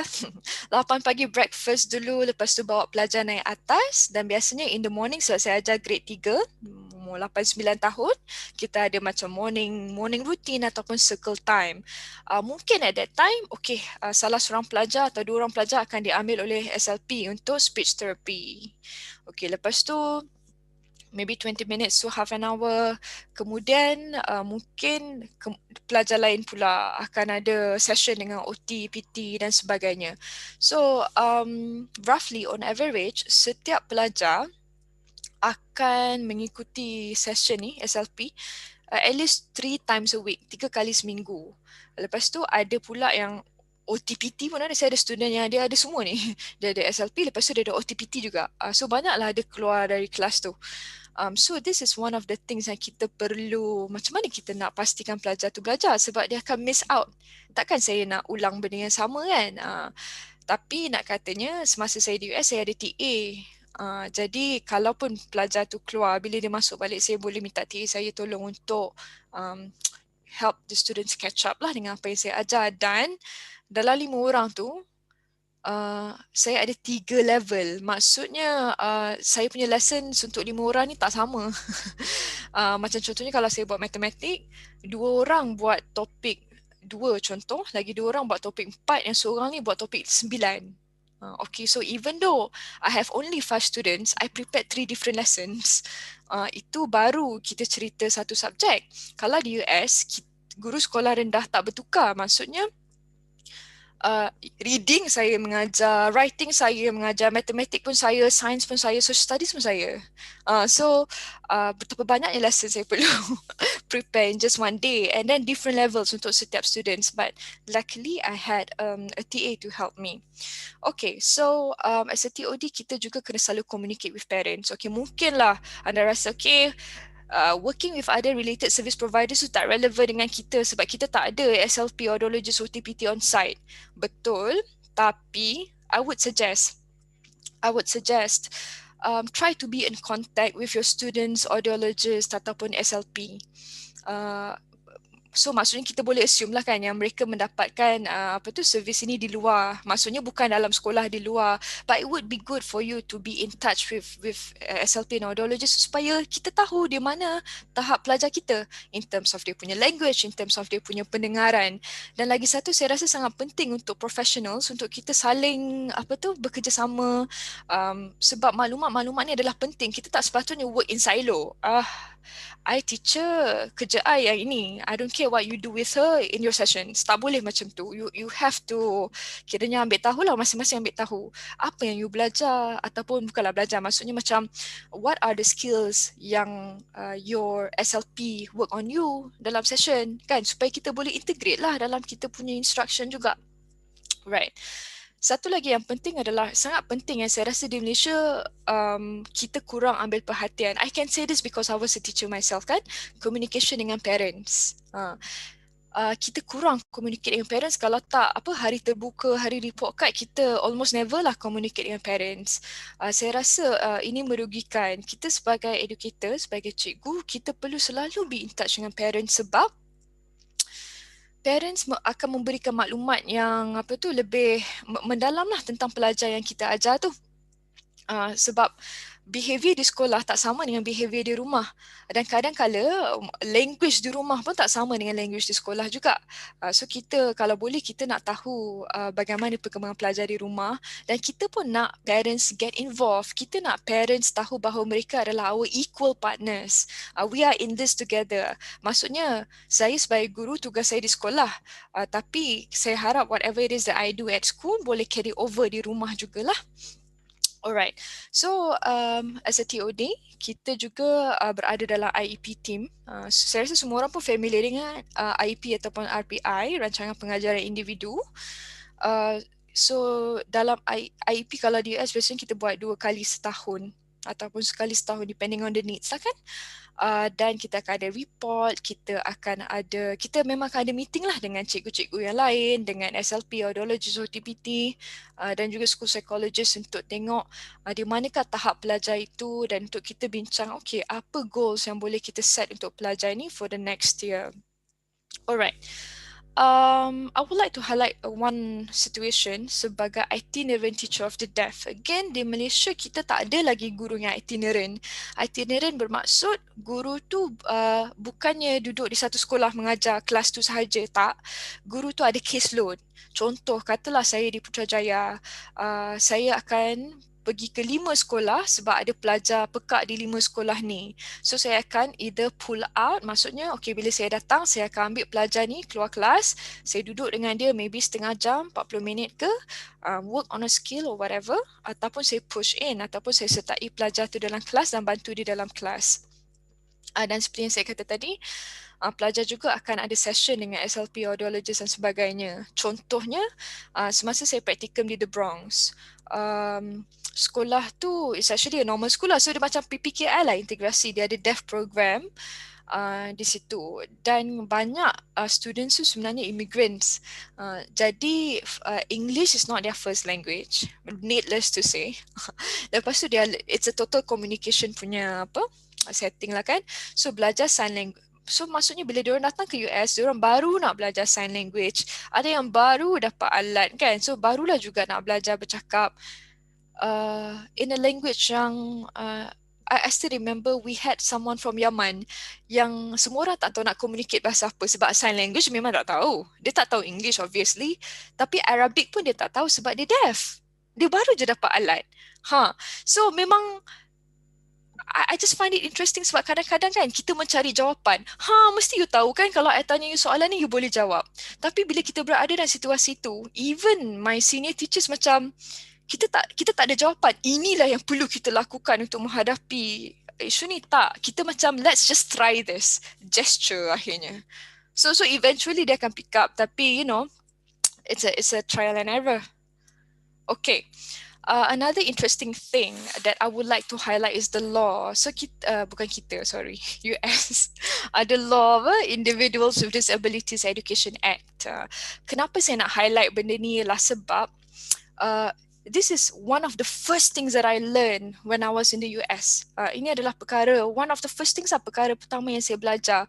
Sebab apa? Sebab tugas kita sebagai guru adalah berkaitan dengan undang-undang. Maksudnya, the things that we do bukan sekadar saja nak buat. Tak.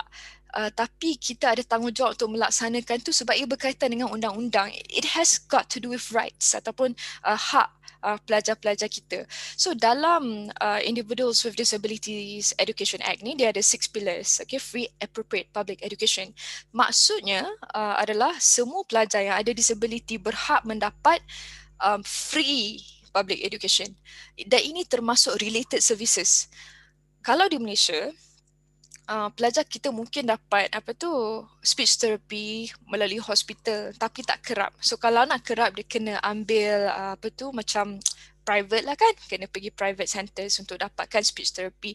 Tapi di US ini adalah paid for by the government. So yang sesi 3 kali seminggu tu is paid for by the government dan berlaku dalam sekolah.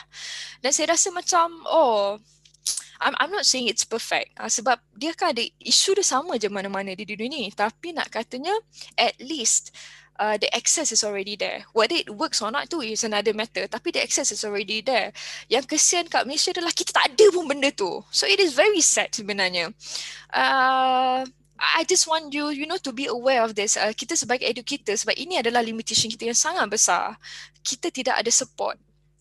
Dari segi ini, kita tahu pelajar kita ada certain issue contohnya, tapi kita tak boleh nak dapatkan help yang lain.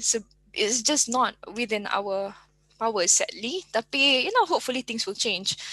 An interesting thing is a least restrictive environment. Saya rasa benda ni sangat menarik sebab maksudnya di sini macam ni. Ikut law ni kan, as much as possible pelajar yang ada disability hendaklah pergi ke sekolah mainstream. Maksudnya hendaklah belajar bersama pelajar yang tidak ada disability, least restrictive. So maksudnya sekolah khas tu dianggap sebagai most restrictive environment. Itu sepatutnya last placement. The first placement yang kita kena aim for is mainstream. Kalau mainstream tu is not possible, okay, mungkin kita nak pergi something like PPKI. Kalau PPKI tak possible, barulah last kita pergi special education. But interestingly, kita kena tengok perspektif yang lain pula. Macam contohnya, semasa saya belajar dulu,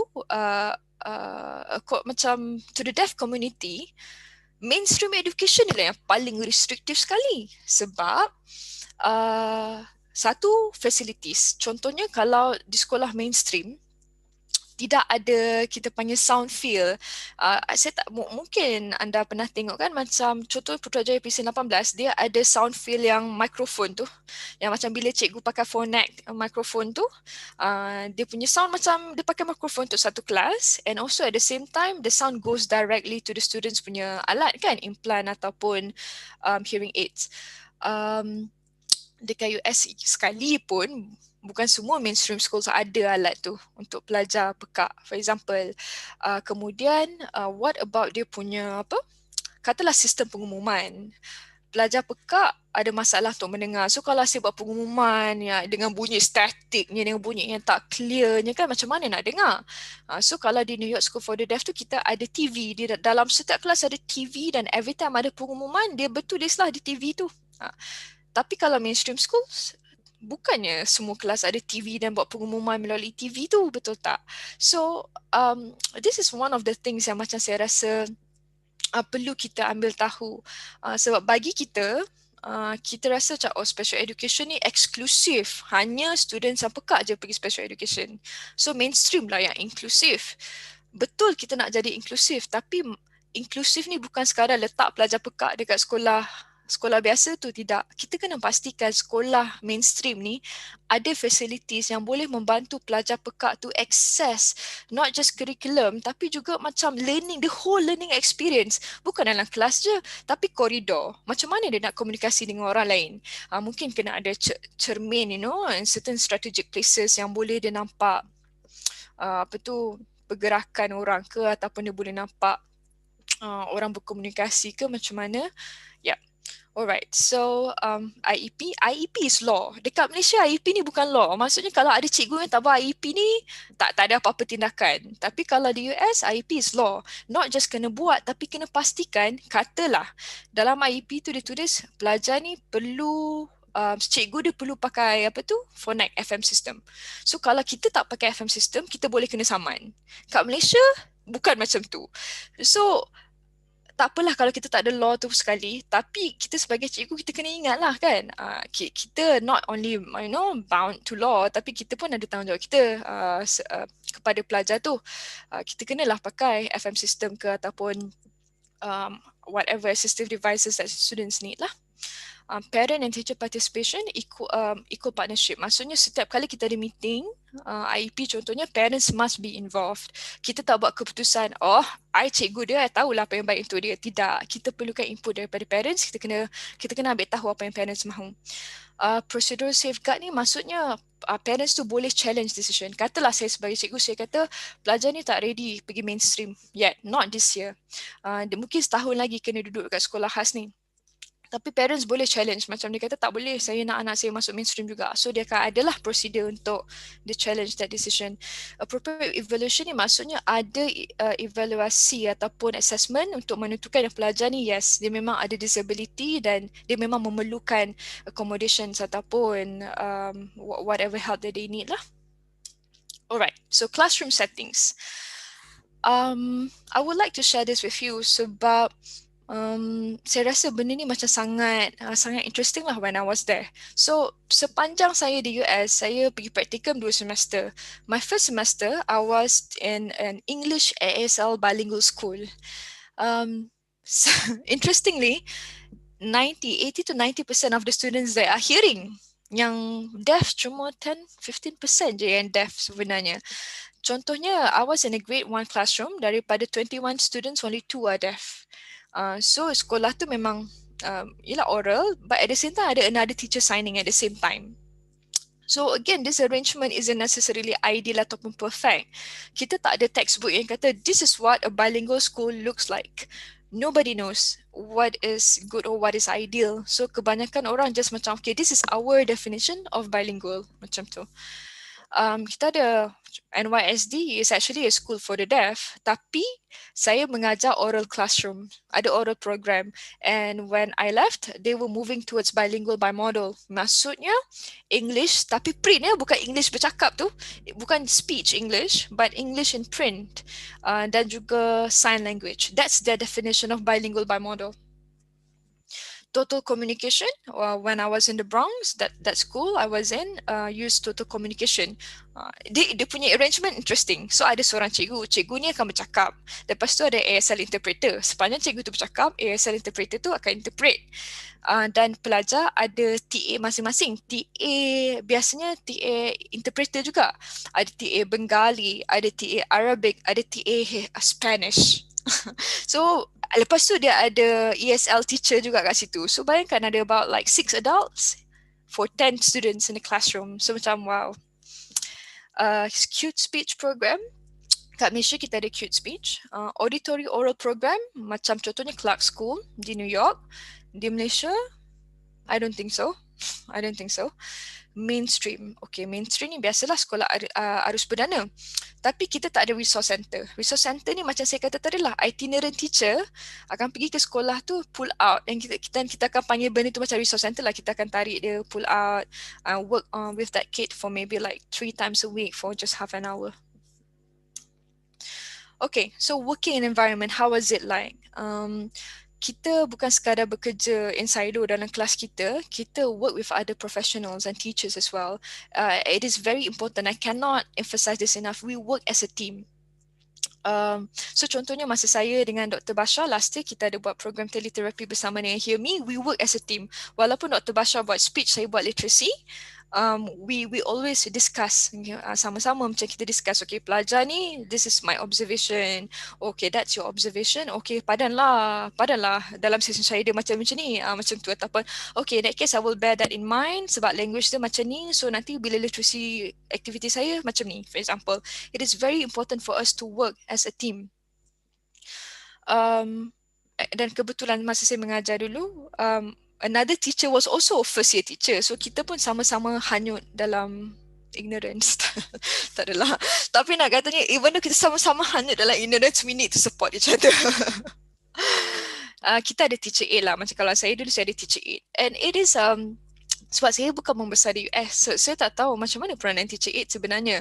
So it took me quite a while. Macam, in fact, my sort of like my boss had to tell me, you know, you are the boss in your class. You can ask your TA to help you or to do whatever. Macam tu. Kebanyakannya TA works, saya still kena prepare the lesson plan dan saya kena bagi dia lesson plan tu dan cakap, okay, this is what I want to do with the child, so you help the child do this. Bukanlah sekadar, dia bukan a second teacher, dia bukan co-teacher. Teacher aid is different. It takes a village. Macam saya kata tadi, contohnya masa saya di New York School for the Deaf, every time saya SLP datang collect, dia tak boleh suruh pelajar pergi SLP sekarang, tak boleh, sebab teacher kena come and collect the student. So every time they come and collect, they will talk to me for a bit. Macam dia kata, okay, do you notice pelajar ni sekian-sekian. So I'm working with him, this skill. Nanti I akan bagi you certain worksheet, you bolehlah make him practice ke apa ke benda macam tu. Ataupun do you notice benda-benda macam ni, sebab this is what I noticed in my session. So it really takes a village lah untuk kita work with the child. Kita memang tak boleh buat kerja sendiri sajalah. Professional learning community macam saya kata tadi, chances are bila kita pergi posting nanti, kita punya colleagues pun mungkin cikgu yang baru yang sama-sama hanyut macam kita juga. But it is important for us to support each other, professional learning community. This is what is interesting. Macam dulu kan, masa saya di US, kita ada meeting kan. Itu pun kita schedule macam kalender, 10 minit je pun. Pergi kelas sebelah je pun. Tapi siap schedule ni 10 minit. Okay, let's talk about this lesson. Macam tu. So, you know, I think we do it all the time sebenarnya as teachers. Cuma maybe kita macam kita tak make it look proper and formal. But anyway, professional learning community. Alright, so we also work with parents. Regular communication. Macam contohnya ada pelajar yang when I was in the US ada emotional disability, so saya kena hantar daily report. Bukan saja pada parents, tapi pada dia punya psychologist, parents punya psychologist, pada social worker dan sebagainya. Information packet. Kat Malaysia kita almost never. Tapi dekat US benda ni cikgu-cikgu suka sangat buat. Katalah minggu ni kita belajar phonics lah, bunyi apa, R, macam tu. So nanti kita hantarlah information packet. This is what I've been doing with the kids this week. This is what we learned. So at home maybe you can blah blah blah blah. I guess at least once a month kita boleh buat macam tu kot. Parent commitment and involvement.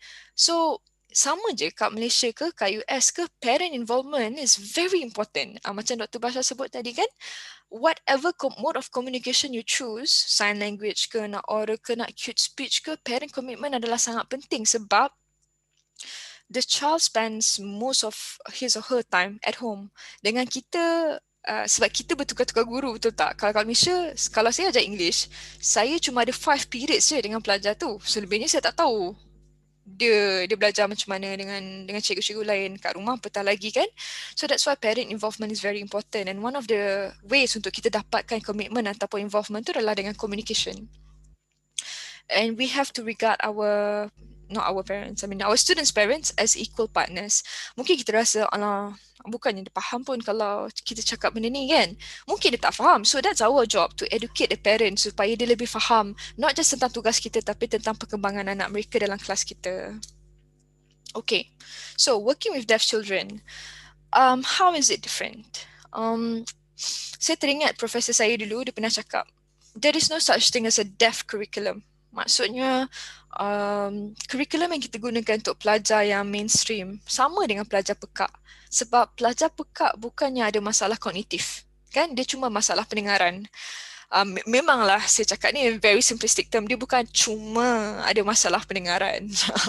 Dia kan cuma, dia kan ada efek yang lain. Tapi nak katanya, our mindset adalah we are not supposed to shortchange our students. Kita tak boleh kata, oh, memandangkan students kita pekak ataupun ada masalah pendengaran, so tak payahlah kita macam nak aim banyak sangat ataupun aim tinggi sangat. But with that said, I'm not saying don't be realistic, because the reality is that a lot of our students have language issues. Memang language delay, and chances are diorang memang tak boleh finish the curriculum in that 1 year. That's the reality, but not because they are deaf per se, but because of the barriers, because of the challenges they had faced daripada diorang lahir lagi. Okay, so I think that mindset is very important, not because they are deaf, but because of the challenges that they had faced. Okay, all right. So when we work with deaf children, one of the first things that we need to be aware of is the language at home.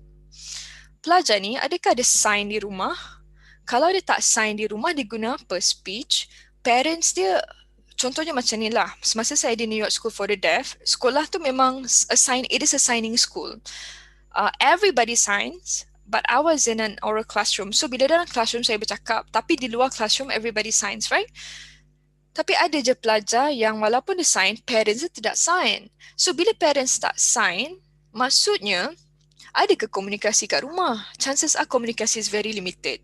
Bila communication is very limited, we can sort of like macam, you know, agak okay, then there could be a language or socio-emotional development issues related to the students. Dan ini akan affect students' performance dalam classroom kita. Dan kita macam, maksudnya kita boleh agak lah, maksudnya di rumah dia tidak ada fluent language model sebab parents tak sign. For example, in the case of NYS ni lah, parents tak sign. Jadi school sajalah is the only place yang diorang boleh communicate, and diorang boleh ada sense of belonging, and diorang boleh ada proper communication.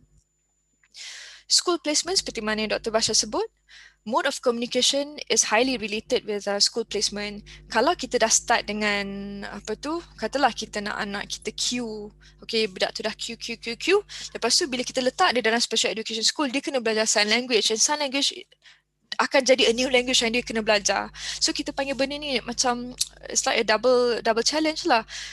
It's like I ask you to learn Mandarin now, so it's a new language for you to learn, and learn whatever it is, your course in Mandarin. So dia macam you kena belajar Mandarin, then you have to learn the new knowledge in a new language. So it's a double challenge for the students. It's very difficult. So no wonder students are facing academic issues in school sebab masalah macam ni lah. So kita kan ada CI users tapi berada di special education school. Adakah dia menggunakan alat tu, ataupun kalau dia guna alat, how beneficial dia? Bila saya kata how beneficial, maksudnya macam dia guna tu sekadar untuk dengar environment sound saja ke? Ataupun dia sebenarnya dah boleh dengar bercakap tapi sebab dia very delay, dia diletakkan dalam special education school. So macam benda-benda macam ni sebenarnya sangat complicated. And this is beyond our control sebenarnya. Sebab by the time student tu sampai, bukannya kita boleh cakap dengan parents macam kenapa you buat macam ni, macam tu kan. Kan? Tapi kita boleh lah advise parents nanti bila kita nak bercakap pasal expectations. Jadi bila dalam keadaan macam ni, kita nak buat apa ya? Adakah kita sign while speaking? Sebab seorang ni memang signing, budak ni, dan seorang lagi boleh bercakap. Dan parents pula kata, walaupun saya letak anak saya dekat special ed, saya nak dia bercakap. Macam tu, sebab dia dah ada implant, mahal implant tu. So macam mana kita nak sign? Ke kita nak ajar dia satu-satu? I sign dulu you buatlah independent work katanya. Independent work, so while I teach this kid using sign language, and then this kid ada independent work and I will talk to you using speech to teach you. Is that what we do? Honestly, there is no correct answer for that.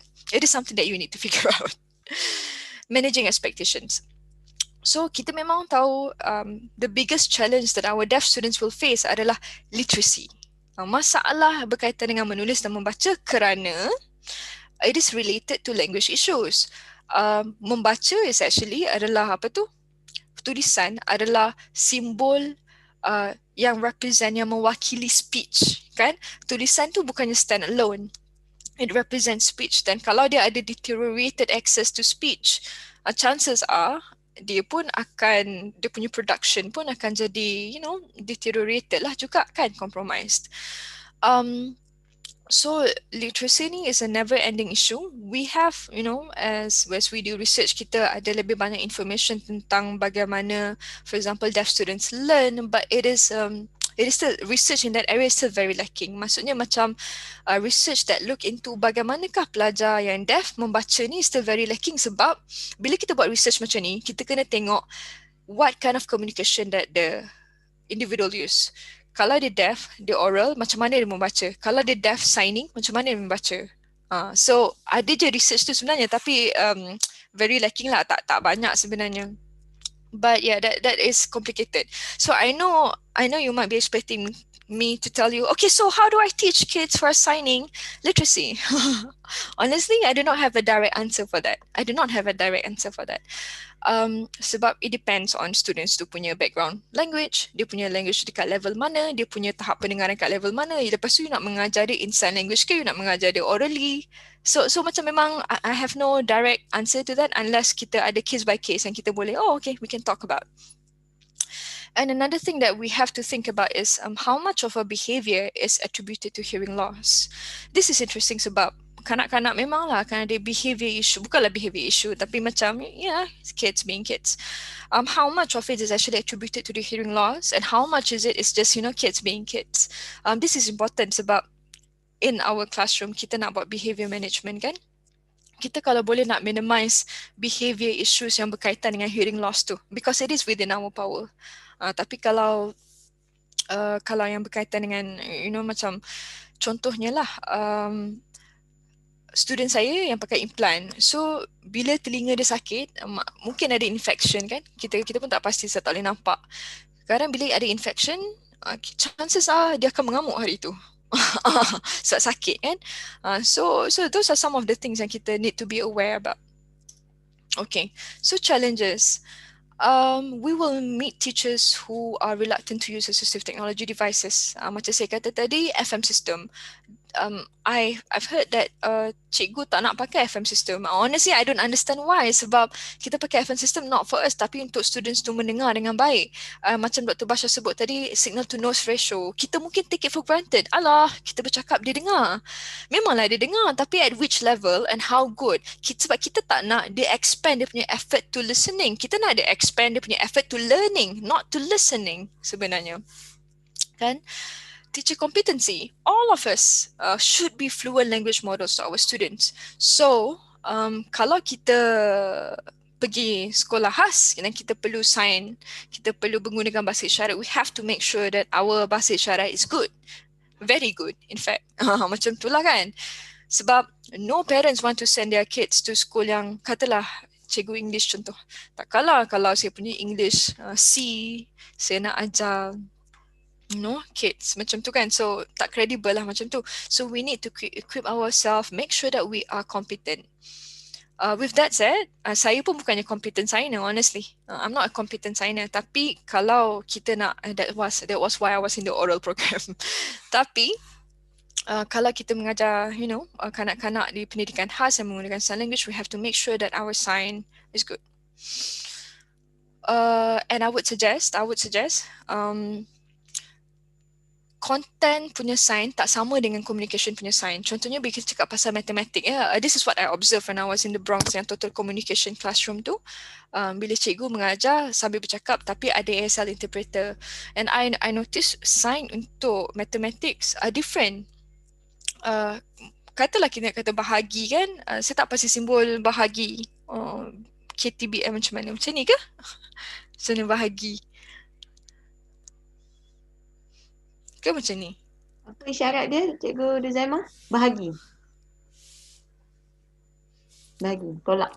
Tak, itu separate. Tolak? Macam tu? Oh, ya. Oh, so okay, simbol bahagi. Tapi bila kita sign dengan students kan, kita sign the concept of bahagi, not the sign itself. So bahagi. So contoh ada four apples kan, 4 apples. So 4 apples. So dia buat macam ni. Apple, apple, apple, apple. Lepas tu divide. Macam divide. So that is something that you have to learn as well kalau kita nak mengajar nanti. So I would suggest get in touch with the deaf community untuk tahu how do they sign that. That is very important. Sangat penting sebab we are talking about concepts. Konsep tu tak sama dengan konsep bahagi ni apa maksud dia. Kan? So something that you need to bear in mind nanti lah ya. Okay, so misconception about accommodation and special treatment. InsyaAllah kita tak ada lakut this kind of misconception sebab kita dah belajar tentang keperluan kanak-kanak pekak. Tapi mungkin ada guru-guru lain yang di aliran perdana yang mungkin tidak belum faham bahawa accommodation ni bukan special treatment. So kalau pelajar tu memerlukan perlu duduk depan ataupun perlu guru tu pakai FM system ataupun perlukan notes, for example untuk dia refer tu, itu bukan bermaksud special treatment. Itu bermaksud accommodation untuk memastikan pelajar tu boleh akses curriculum. Parents expectations, macam Dr. Bashas juga sebut tadi lah. Ada parents yang selama ni anak dia macam belajar sign language ke apa ke, tiba-tiba bila masuk darjah 1, I want my child to talk. Semasa saya di US pun ada macam tu. Kiranya macam budak tu in special education school yang kita tahu memang guna sign language, tiba-tiba I want my child to talk. How is that possible? Macam tu kan. How is that possible sebenarnya? It is not that it is not possible, tapi macam it's going to take a lot of work and it's not going to be macam akan ada accent dan nanti speech tu kan. So our role pun is to actually inform parents, okay, kalau this is what is your expectation ataupun goal, this is the situation. Jadi mungkin kita tak boleh achieve benda ni. Kalau nak achieve benda ni kena buat sekian-sekian. And at the end of the day, whatever we do, it is always related to parents punya goals. Kalau sebab tu saya kata tadi, we have to be objective. Kita ada preference kita, tapi at the end of the day, budak tu dan family dia yang akan live however they want to live. So kita kenalah macam take into account the parents punya goals ataupun expectation lah. Okay, another thing is parents' apprehension in asking for teachers' cooperation. Banyak parents yang ada kanak-kanak yang special needs ni, dia rasa bukan segan, dia rasa takut terus nak bercakap dengan cikgu, macam cikgu sebenarnya anak saya ni tak dengar, so you kena guna FM system, sebab dia takut anak dia kena single out nanti. Macam sebab dia takut nanti cikgu tu macam nyampah dengan anak dia, nanti akan single out, sebab that happens. So saya rasa sebagai seorang guru, kita kena empower our parents dan juga kita kena educate jugalah our colleagues to make sure that supaya kanak-kanak tu punya keperluan kita dapat sama-sama fulfill lah. Lack of comprehensive profession training and support ni, saya rasa itu memang isu kita di Malaysia lah, sebab kita kekurangan macam in-service professional development kan. That's why PLC is very important. And kalaupun kita tak ada daripada MOE yang buat kursus-kursus begini pun, try to get our friends to macam, hey, what's new in the field, ataupun kalau ada classes daripada Cochlear ke Medel tu, try join and see what is the latest research about. Alright, so takeaways. Hey, finally, I am on my final slide.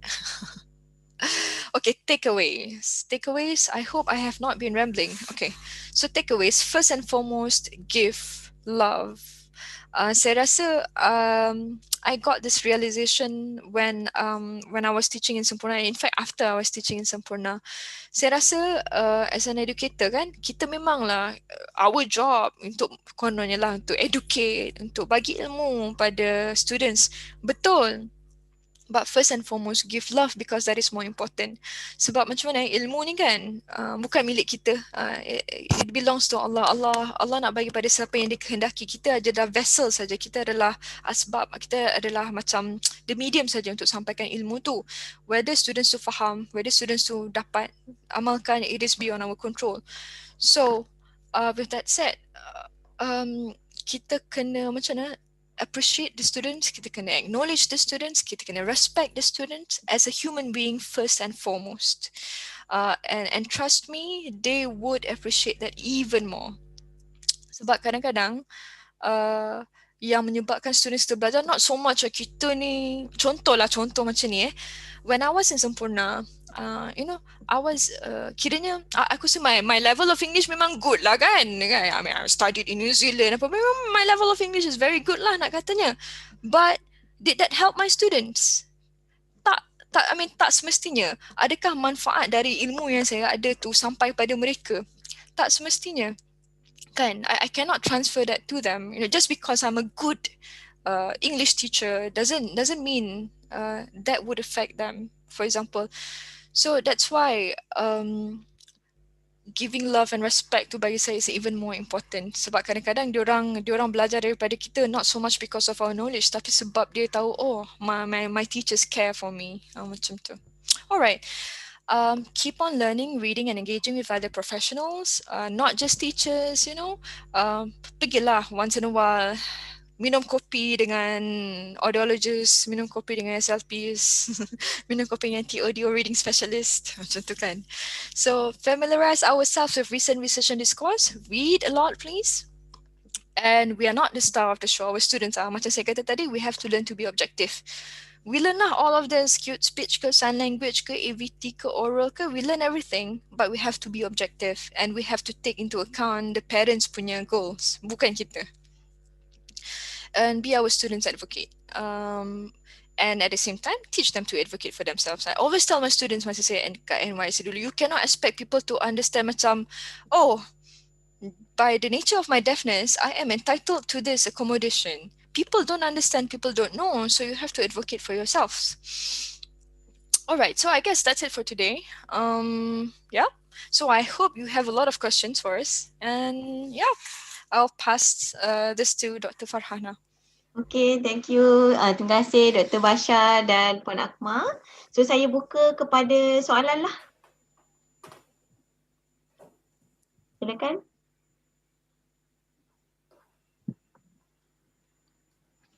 Soalan.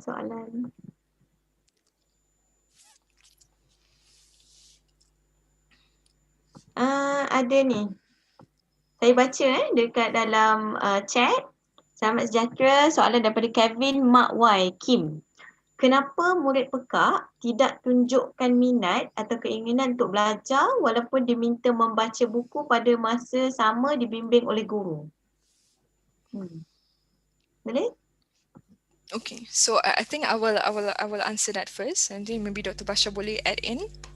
Okay, I've heard this a lot, and I think it is unfair to say that students tak berminat.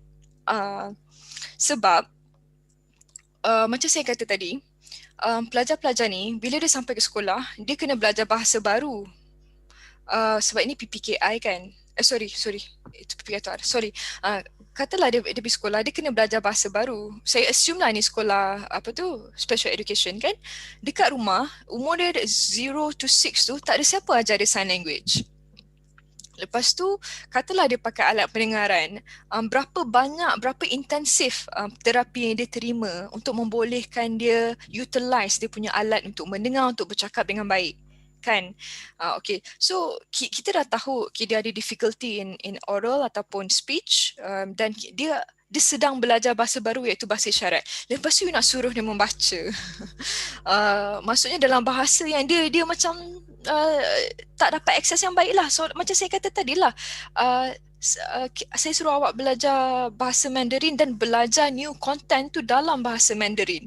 You know lah, one or two words tu boleh lah, but yang lain-lain tu tak boleh. So adakah saya nak kata, you ni tak minat membaca ke? It's not that dia tak berminat, tapi sebenarnya membaca tu jadi susah sebab dia tak ada akses yang baik pada language.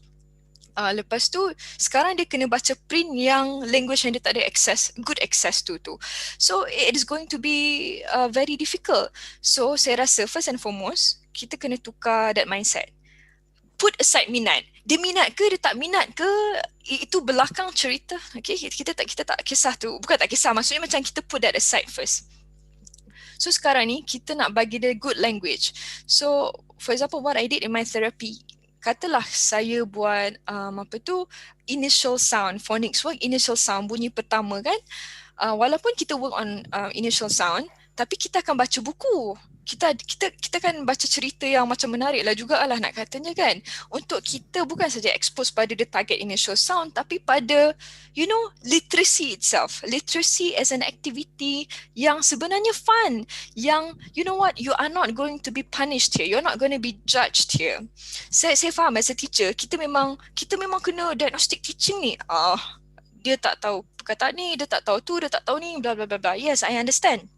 But put that aside and make literacy fun. Kalaupun pelajar tu tak boleh membaca, kita baca untuk dia. Through sign language ke, through whatever lah yang menarik. Kita nak dia tahu bahawa aktiviti membaca ni is not a punishment. I know maksudnya kita nak dia faham yang I know this is hard for you, but you know what, it is actually fun. And little by little we can get better at this. So I guess that's my suggestion lah. Dr. Basha, if you can add. Just a bit more. I think you've explained it quite well. Firstly, literacy atau membaca ni, dia punya asas dia adalah bahasa. Kalau kita membaca tanpa asas bahasa, baca kosong, baca tanpa tahu apa kita baca, it will be super hard. Tanya siapa-siapa yang belajar baca Muqaddam, belajar baca Quran. Because you don't speak that language and yet you are forced to read it. Bunyi-bunyi yang baca tu pun bukan bunyi-bunyi yang boleh keluar dengan senang pada lidah, pada mulut, pada tekak, So, untuk membaca, the ear yang will work on membaca adalah pendengaran, bukan penglihatan. So, when you put budak pekak yang not trained to listen, untuk gunakan pendengaran nak baca, it's doubly hard. And sebab benda tu sangat susah, kita nampak dia jadi tak minat sebab benda tu sangat susah bagi dia untuk buat. So the approach towards reading has to be different. Tak boleh nak ajar dia baca macam mana ajar budak mendengar baca. Macam Akmal ceritakan tadi, make it different. I can share just a little bit, like of course the caveat is I work with children building their spoken language. So saya sangat kurang pendedahan dengan kanak-kanak pekak yang tidak menggunakan bahasa lisan. But when they were young and they were with me in therapy, I started with them, teaching them to be aware of the sound that is in a certain word. Contohnya, kalau ini baby, ini saya guna banyak dalam teleterapi, Jack nama dia ni. Okay, kalau budak tu tak pandai sebut Jack dan I kata, okay, ni baby. What is the beginning sound of baby? Is it baby or is it baby? Just nak ajar dia sound awareness, and this is processing. Nak aware je dulu. Kalau baby, kalau for water. And things like that. So, bila dia start belajar membaca, dan benda ni kita boleh terus migrate ataupun transferkan dia kepada fonik. Jadi kalau sebelum ni dia belajar baby, lepas tu masa dia mula belajar membaca, dia nampak simbol for B. So it is not that hard sebab bunyi tu dah ada, dah melekat. You bayangkan kalau budak yang tidak diajar untuk mendengar, mungkin masa masuk sekolah, masa itulah baru nak pakai alat, kalau pakai. Kalau tak pakai alat, lagi satu hal. And masa tu nak belajar bunyi tu apa dan nak belajar bentuk rupa bunyi tu macam mana, that is so hard. And that's why I really appreciate the whatever extra work or extra creativity done by teachers of the deaf untuk nak jadikan belajar literasi itu adalah satu aktiviti yang menyeronokkan. That's all I have to say. Okey, ada soalan lagi? Ada soalan kedua lagi. Adakah orang lain? Saya doktor. Silakan. Saya Iza, belajar tahun 2 F1 untuk meja pendengaran. Dr. Basha, berkenaan dengan fetal hearing development tadi tu, kan pada 18 minggu kandungan, doktor kata baby tu dah start develop dia punya hearing tu kan, hearing sound. Okay, so pada 18 minggu tu, macam mana baby tu faham bunyi yang diorang dengar atau macam mana diorang react dekat bunyi-bunyi tu? Lepas tu kan ada juga keadaan di mana ibu yang mengandung dia sering having a conversation lah dengan baby dia. So adakah baby tu faham apa yang ibu dia katakan masa tu ataupun macam mana dia boleh mendengar tu? Okay, thank you Iza. That's an interesting question. Saya kaitkan balik dengan, ingat tak hierarki pendengaran yang selepas tu saya terangkan? Okay. Masa baby mula mendengar pada 18 minggu dalam kandungan, hierarkinya hanya pada detection. Oh, detection. Tahu ada bunyi, tak ada bunyi. Ada bunyi, tak ada bunyi. Yang itu je. Dan pada peringkat 25 minggu ke atas, masa tu dah mula boleh discriminate. Macam mana kita tahu dia boleh bezakan bunyi tu? Sebab kalau you tanya sesetengah ibu mengandung, okay, macam adik saya diceritakan kalau masa tu ada muzik rock ataupun muzik yang techno dance, bom bom bom bom, bunyi iramanya, anak dia pun tendang dalam tu. Nak tenangkan balik, okey, pasang muzik yang slow sikit, sama ada macam classical music ataupun alunan Al-Quran ke, dia bertenang. Jadi masa tu dia bergerak pun macam slow je, dia tak menendang-nendang, you know. So we know that the different response towards that means bunyi yang datang yang dia kurang gemar, itu yang masa dia menendang. But of course tak semua baby buat macam tu. But we know that the different reaction that the baby had means that they can respond it differently. Kalau dia tak dengar differently, macam mana nak respond differently, betul tak? Okay. Dan baby pada masa awal lahir itu kita tahulah dia bukannya faham pun, dia boleh dengar. So that's why hierarchy tadi saya kena ceritakan. Sebab dengar bukan saja dengar. Dengar adalah dengar detect. Dengar adakah dengar diskriminasi. Dengar adakah dengar identify. Dengar adakah dengar faham. Okay. Kalau sekadar panggil nama adik, dia boleh pusing. Okay. Itu mungkin dia boleh identify, dia tahu adik itu nama dia. Tapi kalau kita duduk belakang dia dan kita panggil bilik, dia pusing juga. Itu dia faham ke tidak? Dia identify ke tidak? Tak. Dia cuma tahu ada bunyi dan dia pusing. Engkau panggil lah apa pun. Dia akan pusing. Jadi bila kita kata dengar tu, kita kena tahu hierarkinya dekat mana. Sebab tu kalau macam setengah guru, ada anak-anak yang datang berjumpa dengan saya tahap moderate. Memang kalau tahap moderate, tak pakai alat pun bercakap. Tapi bercakapnya lambat. Bercakapnya bukan tahap dia. Tapi malangnya bila di sekolah, sebab dia kelas aliran perdana, guru kata, dia dengar je saya bercakap, dia faham je, dia tak payah pakai alat. Cikgu pula yang cakap, budak ni tak payah pakai alat. Okay? Sedangkan bila dia dengar, kita tahu tahap kefahaman dia, walaupun dengar pada tahap faham dia bukan 100%. Mungkin sekadar 60%. Apakah maknanya duduk dalam kelas nak belajar kalau faham dan dengar setakat 60%? Budak yang duduk dan dengar pendengaran normal pun belum tentu 100% faham. Ini kan pula yang reduced hearing. Jadi kena faham dulu. Kalau macam baby dalam kandungan, dia dengar tahap deteksi. Tahap tahu ada bunyi, tak ada bunyi je. Kesan bunyi je. Dia bukannya dengar, dia kata, oh mak aku cakap ini. Tak le. Tidak. Tak sampai tahap macam tu. In fact, baby pun, bila dia usia tu 6-7 bulan, baru you perasan apa yang dia faham kalau kita sekadar bercakap. Most of it, dia tangkap apa maksud dia melalui cara kita bercakap. Sebab tu, orang tua-tua selalu pesan, sebab orang tua-tua ni sebenarnya belajar speech therapy, saya rasa. Bila kita pegang budak, okay, Jack, mari sini, Jack. Bila kita pegang budak, jangan guna suara yang keras. Kalau masa pegang budak, jangan, kau jangan, jangan guna suara macam tu sebab dia dengar dah lah kuat kan, mulut kita dekat dengan telinga dia ni kan, dan dia merasa deruan ataupun deraman suara pada badan kita tu melekat dekat dia. Nanti dia, wah, dia terkejut, dia tak suka. Sebab tu orang tua kata kalau pegang baby, suara kena halus dan jangan marah-marah, suara membentak-bentak masa pegang baby. Ada sebab saintifik di situ. Sebab nanti dia membesar dengan dengar suara-suara, nada-nada yang marah-marah yang membentak-bentak sahaja. So tak boleh. Sebab dia bukannya faham perkataan apa kita sebut. Belum lagi. Itu timbul sekitar 6-7 bulan paling awal. Menjawab ke Iza? Ya doktor, terima kasih.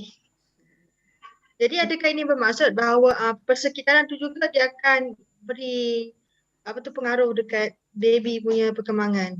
Definitely. I suggest you cari Kevin and Hart. Is it Kevin and Hart, Asma? Hart and Risley. Hart and Risley. Kevin Hart is the comedian. Goodness. Hart and Risley study in the 1990s. Bila dia tengok grup budak keluarga ni, dia bahagikan keluarga profesional, keluarga kola putih dan kola putih. Bukan. Profesional, pertengahan dengan keluarga welfare yang hidup dengan duit welfare. Daripada 3 keluarga ni, apabila dia tengok berapa perkataan anak-anak dalam keluarga ni dengar dalam sejam, yang dalam keluarga profesional dia dengar lebih dalam 4 kali ganda jumlah perkataan banding dengan dalam keluarga welfare. Sebab mak bapak daripada golongan profesional ni lebih banyak berinteraksi dan menggunakan perkataan-perkataan yang high level, yang berkualiti tinggi. Jadi budak-budak ni by the time umur 3 tahun, vocabulary mana yang lagi besar you rasa? Vocabulary anak-anak golongan profesional. Anak-anak yang golongan welfare ni tadi, 1/3 pun tak sampai daripada size vocabulary yang golongan profesional ni tadi. Dan kesan dia bukan sekadar takat tu, dah sebudak ni umur 9-10 tahun, dia tengok academic performance again. Those yang golongan profesional sebab dia start awal dengan vocabulary yang bagus, tahap vocabulary yang tinggi, diorang punya performance akademik pada 9 tahun, 10 tahun lebih bagus daripada grup-grup lain. Of course, quality and quantity sebab tu family itu tak boleh nak dipisahkan daripada proses intervensi dan pendidikan. Alright, saya nak tambah sikit Tadi Dr. Basha ada cakap tentang language improvement kan, input dari aspek pertuturan. Kalau ibu bapa dia dua-dua pekak dan menggunakan sign language, sama juga anak tu dia akan dapat input bahasa yang lebih banyak kerana fully menggunakan bahasa isyarat. Dia masalahnya sekarang ni ramai anak-anak pekak dilahirkan oleh ibu bapa yang tidak pekak. Jadi tidak mahir berbahasa isyarat. Tapi kalau mak ayah dia memang mahir menggunakan bahasa isyarat, memang perkembangan bahasa dia akan baik. Kerana we are talking about language, tak kira lah language bahasa Melayu, pertuturan ataupun bahasa isyarat. So jangan confuse it's not about bercakap banyak saja. It's about, yelah bercakap tu kerana mak dia pandai cakap aja. Kalau mak dia pandai sign, input bahasa tu akan banyak lah perkembangan bahasa dia tu. So boleh kena differentiate lah input apa, banyak mana input yang dia dengar ataupun dia lihat. Okay. So ada soalan lagi daripada Kevin ni. Adakah bilingual bimodal wujud di kelas PPKI dan SKPK pendengaran? Bilingual bimodal saya rasa ni. Bilingual bimodal, saya rasa kat Malaysia kita mula-mula kita kena define bilingual bimodal macam saya sebut tadi. Definition tu boleh berbeza. Macam contohnya kalau New York School for the Deaf tu dia kata bilingual bimodal tu maksudnya English tapi print, maksudnya tulisan bukan speech English. Dan juga sign language. Or it could be English speech, for example, bukanlah English maksud saya, bahasa pertuturan mana-mana lah kan, speech, lepas tu bahasa isyarat. Saya rasa di Malaysia ni, saya tak pasti kalau kita ada satu dokumen yang kata inilah filosofi bahasa kita untuk sekolah pendidikan khas atau PPKI. I don't think so. So adakah kita boleh kata bahawa PPKI dan SKPK bilingual bimodal? Honestly, I do not know. What is the practice of the teacher?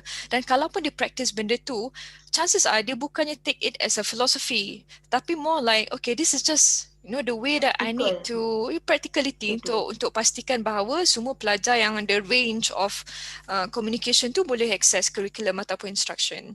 Saya reflect sikit lah di sekolah kita pakai total communication, komunikasi seluruh. Macam kalau tengok juru bahasa isyarat kita Cikgu Duzaimah tu, dia buat isyarat sambil boleh nampak dia bercakap juga. Dia ulang balik perkataan tu. So bimodal jugalah, ada yang mendefinisikan itu sebagai bimodal sebab dia bercakap dan dia juga isyarat. So dia soalan ni menjadi kompleks kerana definisi bimodal tu kita tak ada. Apa yang dikatakan dengan bilingual? Adakah contohnya mengajar bahasa Inggeris dalam bahasa isyarat? Apakah di sekolah untuk kanak-kanak pekak kan? Ada yang mengatakan dia menggunakan isyarat kod tangan bahasa Melayu tapi cakap bahasa Inggeris. Lepas tu ada juga yang menggunakan SSE, Sign Exact English, SES. Tapi bahasa Melayu pun ada juga dia explain. So sebenarnya bimodal, definisi bimodal tu dia tak ada yang solid. Kita cuma buat, kita panggil kalau di Malaysia ni banyak cikgu, kita kata total communication, komunikasi seluruh. Okay. Alright. Ada soalan lagi tak? Dah boleh. Saya ada soalan, Doktor. Silakan. Nak Afika. Perkenalkan diri dulu. Okey, nama saya Afika. Saya sangat tertarik dengan slide Dr. Basha tadi. Minta maaf sebab Tak apa, teruskan Afika. Saya sangat tertarik dengan slide Dr. Basha tadi yang berkaitan dengan ada dua otak, gambar dua otak tadi, iaitu berkaitan dengan auditory cortex versus visual cortex. Yang mana Dr. Basha cakap tadi untuk kanak-kanak yang mempunyai masalah pendengaran, kanak-kanak pekak, perlu tekan pada auditory cortex. Dan macam tu kan doktor. Lepas tu doktor juga cakap tadi mempunyai lebih banyak kawasan yang untuk visual cortex. Kat sini saya nak tanya, macam mana kita nak seimbangkan visual cortex dengan auditory cortex tu untuk pelajar pekak? Sebab kalau kita tengok sekarang ni banyak buku-buku lebih kepada image. Jadi itu lebih kepada visual. Macam mana kita nak untuk sekarang? Saja. Okay, thank you. That's a good question. The thing is, untuk auditory cortex nak diseimbangkan dengan visual cortex. Sebab macam saya cakap, bila visual tu dia tengok auditory cortex kosong sebab input daripada auditory tak ada ataupun berkurang because of hearing loss, dia akan masuk rumah tu kosong, baiklah aku pergi jadi setinggan dekat situ. Okay. Untuk nak tolak balik the visual, untuk engkau masuk balik rumah kau dekat occipital brain, dekat temporal brain ni rumah auditory. For that to happen, it has to happen early. The best is before 3.5 years old. Dia kena berlaku awal. Sebab tu bila saya ajar budak mendengar, there's a lot of dengar dengan auditory sandwich, dengan acoustic highlighting macam yang saya sebutkan tadi, nak menjadikan pendengaran tu something yang seronok untuk dibuat. Sebab tu bila dipakaikan alat, kita bawa dia berjalan, bila dengar motor lalu, dengar tak motor? Tu motor, ataupun ada bunyi burung, macam tu juga. Dengar tak tweet, tu burung. Jadi bila dia pakai alat, dia start macam itu. Dia bukan sekadar pakai dan kita mengharapkan pendengaran tu berlaku semula jadi, because it doesn't happen that way. But if this kita baru nak start buat selepas 3.5 tahun, otak itu sudah lebih 80% terbentuk.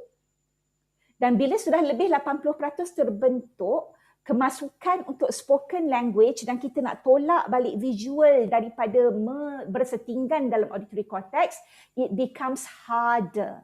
Boleh buat tapi kerjanya tersangat banyak dan tersangat intensif. And usually hasilnya kita mungkin akan dapat pertuturan yang sedikit pelat atau berbahasa yang tidak sama macam umur yang sepatutnya.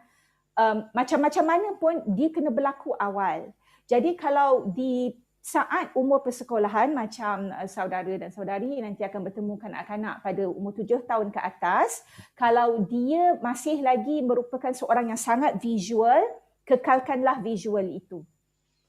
Sebabnya pada umur sedemikian, fokus kita bukan lagi nak memberikan bahasa yang dia perlu gunakan. Sepatutnya fokus pada masa itu adalah akademik. Sebab tu dengan ibu bapa, pada peringkat awal tu kita kena bantu saya lah dan rakan-rakan yang berjumpa pada peringkat awal. Kalau nak guna sign language, belajar sign language betul-betul. Mak bapak ahli keluarga guna sign language betul-betul. Kalau nak belajar bercakap betul-betul. Macam ni fasilitasi teknik-teknik bahasanya. Kalau nak belajar cute speech, pergi cute speech dan belajar betul-betul macam mana nak guna cute speech. Dan apa saja modaliti yang nak guna, embrace it dan kena buat awal. Itu yang penting. Sedikit tambahan Ingat saya pernah kongsikan tentang the plasticity of the brain. After the age of 3, brain tu dia dah susah nak develop. Dia punya dia dah keras lah maknanya kan. Tadi dah cakap dah almost 80%, 80% dah fully develop. Otak kita ni sampai satu age dia macam tu je. Dia dah tak ada dah besar kan. Dia takat tu je. Sebab tu kita nak kalau boleh sebelum umur 3 tahun kita develop the brain. After that kita terimalah seadanya kalau budak tu dah besar. Okey, ada soalan lagi tak?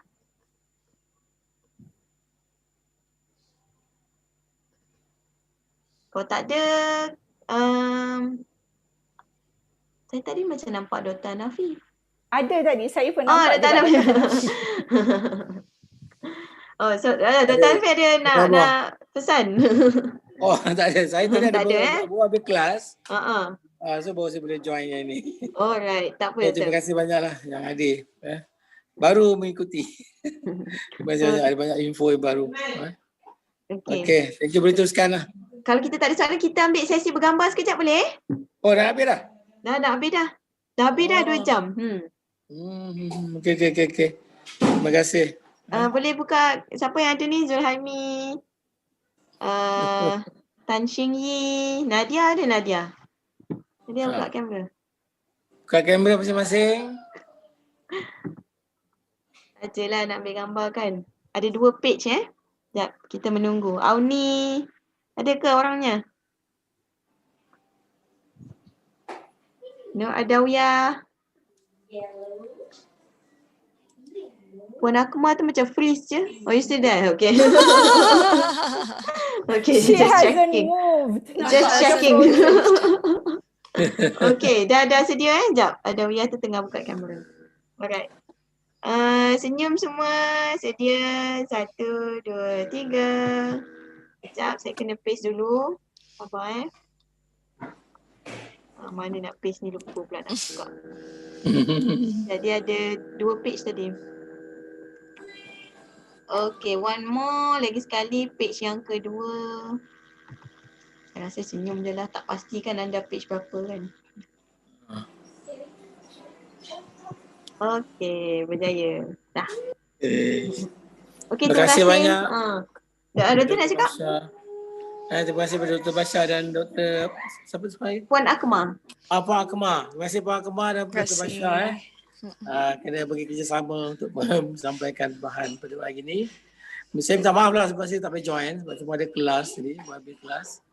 Tapi sesungguhnya bahan-bahan yang disampaikan memang sangat bermanfaat lah pada pelajar dan harap para pelajar dapat menggunakan semua maklumat itu dengan baik lah, untuk digunakan semasa anda belajar dan juga masih digunakan di sekolah nanti. Semasa di sekolah nanti. Dan tambah lagi lah maklumat tersebut. Nanti bila-bila masa nanti kita akan berjumpa lagi lah masa akan datang insyaAllah. Okay, terima kasih banyak. Assalamualaikum. Saya juga nak mengucapkan terima kasih lah kepada kedua-dua panel. Saya harap kerjasama ini tidak terhenti di sini. Hopefully lepas ni kita akan boleh lagi invite. Sebab ni baru introduction ni. Belum lagi masuk the core business kan. Ni macam baru nak memperkenalkan. Kemudian saya juga nak berterima kasih kepada jurubahasa isyarat kita. Kita ada Cikgu Duzaima dan Cikgu Joyce. Terima kasih. Joyce ada. Cikgu Joyce ada tu. Duzaima pun ada. Dua-dua guru ni adalah mengajar di SMK Tun Mutahim, Melaka. Okay. Kemudian terima kasih kepada para pelajar kerana memberi komitmen, memberi perhatian, ada soalan-soalan yang baiklah yang boleh kita kongsikan. Saya wakil kepada komiti lah, memohon maaf jika ada kekurangan atau ketidakpuasan hati kan, sebab kita pun buat within our capacity lah. InsyaAllah kita boleh improve lagi lepas ni. Okay? Betul. Alright. Saya lupa nak maklumkan. Kita ada buat live di YouTube. So kalau ada kawan-kawan yang tak dapat mengikuti, boleh bagi tahulah. You pergi je Fakulti Pendidikan UKM punya YouTube. So benda ni safe lah di situ. Boleh ikuti kemudian Okay, saya rasa itu saja. Terima kasih semua. Dr. Basha dengan Dr. Puan Akmal ada nak cakap apa lagi ke? Tak ada apa-apa kecuali terima kasih juga sebenarnya Dr. Hanafi, kita pernah berjumpa beberapa tahun dahulu semasa saya masih bekerja di UKM di bawah Institut Khas. Lama dahulu, saya ingat Dr. Hanafi. Mungkin 4-5 tahun dahulu saya rasa. Oh, lama betul. Dan walaupun saya daripada aliran bahasa lisan, tapi memandangkan lebih ramai anak-anak kita yang akan diinklusifkan dan kita sangat memerlukan bantuan daripada guru-guru khas untuk memberikan sokongan kepada anak-anak yang berada di dalam kelas aliran perdana. Saya harapkan perkongsian hari ini dapat membantu memberikan sedikit sebanyak ilmu pengetahuan kepada saudara dan saudari. Ya, banyak manfaatnya. Terima kasih. Puan Akmal ada nak cakap? Terima kasih sekali lagi sebab menjumpai saya untuk wacana hari ini, dan saya harap perkongsian saya hari ini adalah memberikan sedikit perspektif tentang tugas sebagai teacher of the deaf dan juga reading specialist, dan insyaAllah kalau kita ada more programs to talk about, to go deeper tentang literasi pelajar pekak pula ke ataupun but anyway, selamat maju jaya. Okey, terima kasih. Okey, terima kasih semua. Bye. Bye. Okay.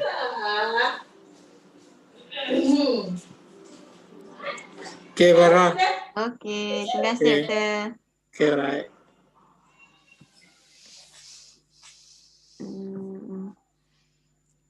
Kak Dila dah boleh stop Dah boleh stop live.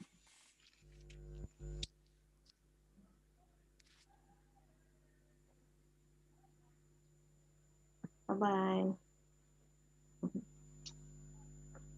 Dah boleh leave lah.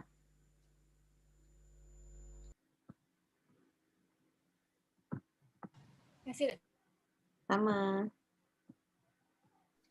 Terima kasih, Doktor. Bye.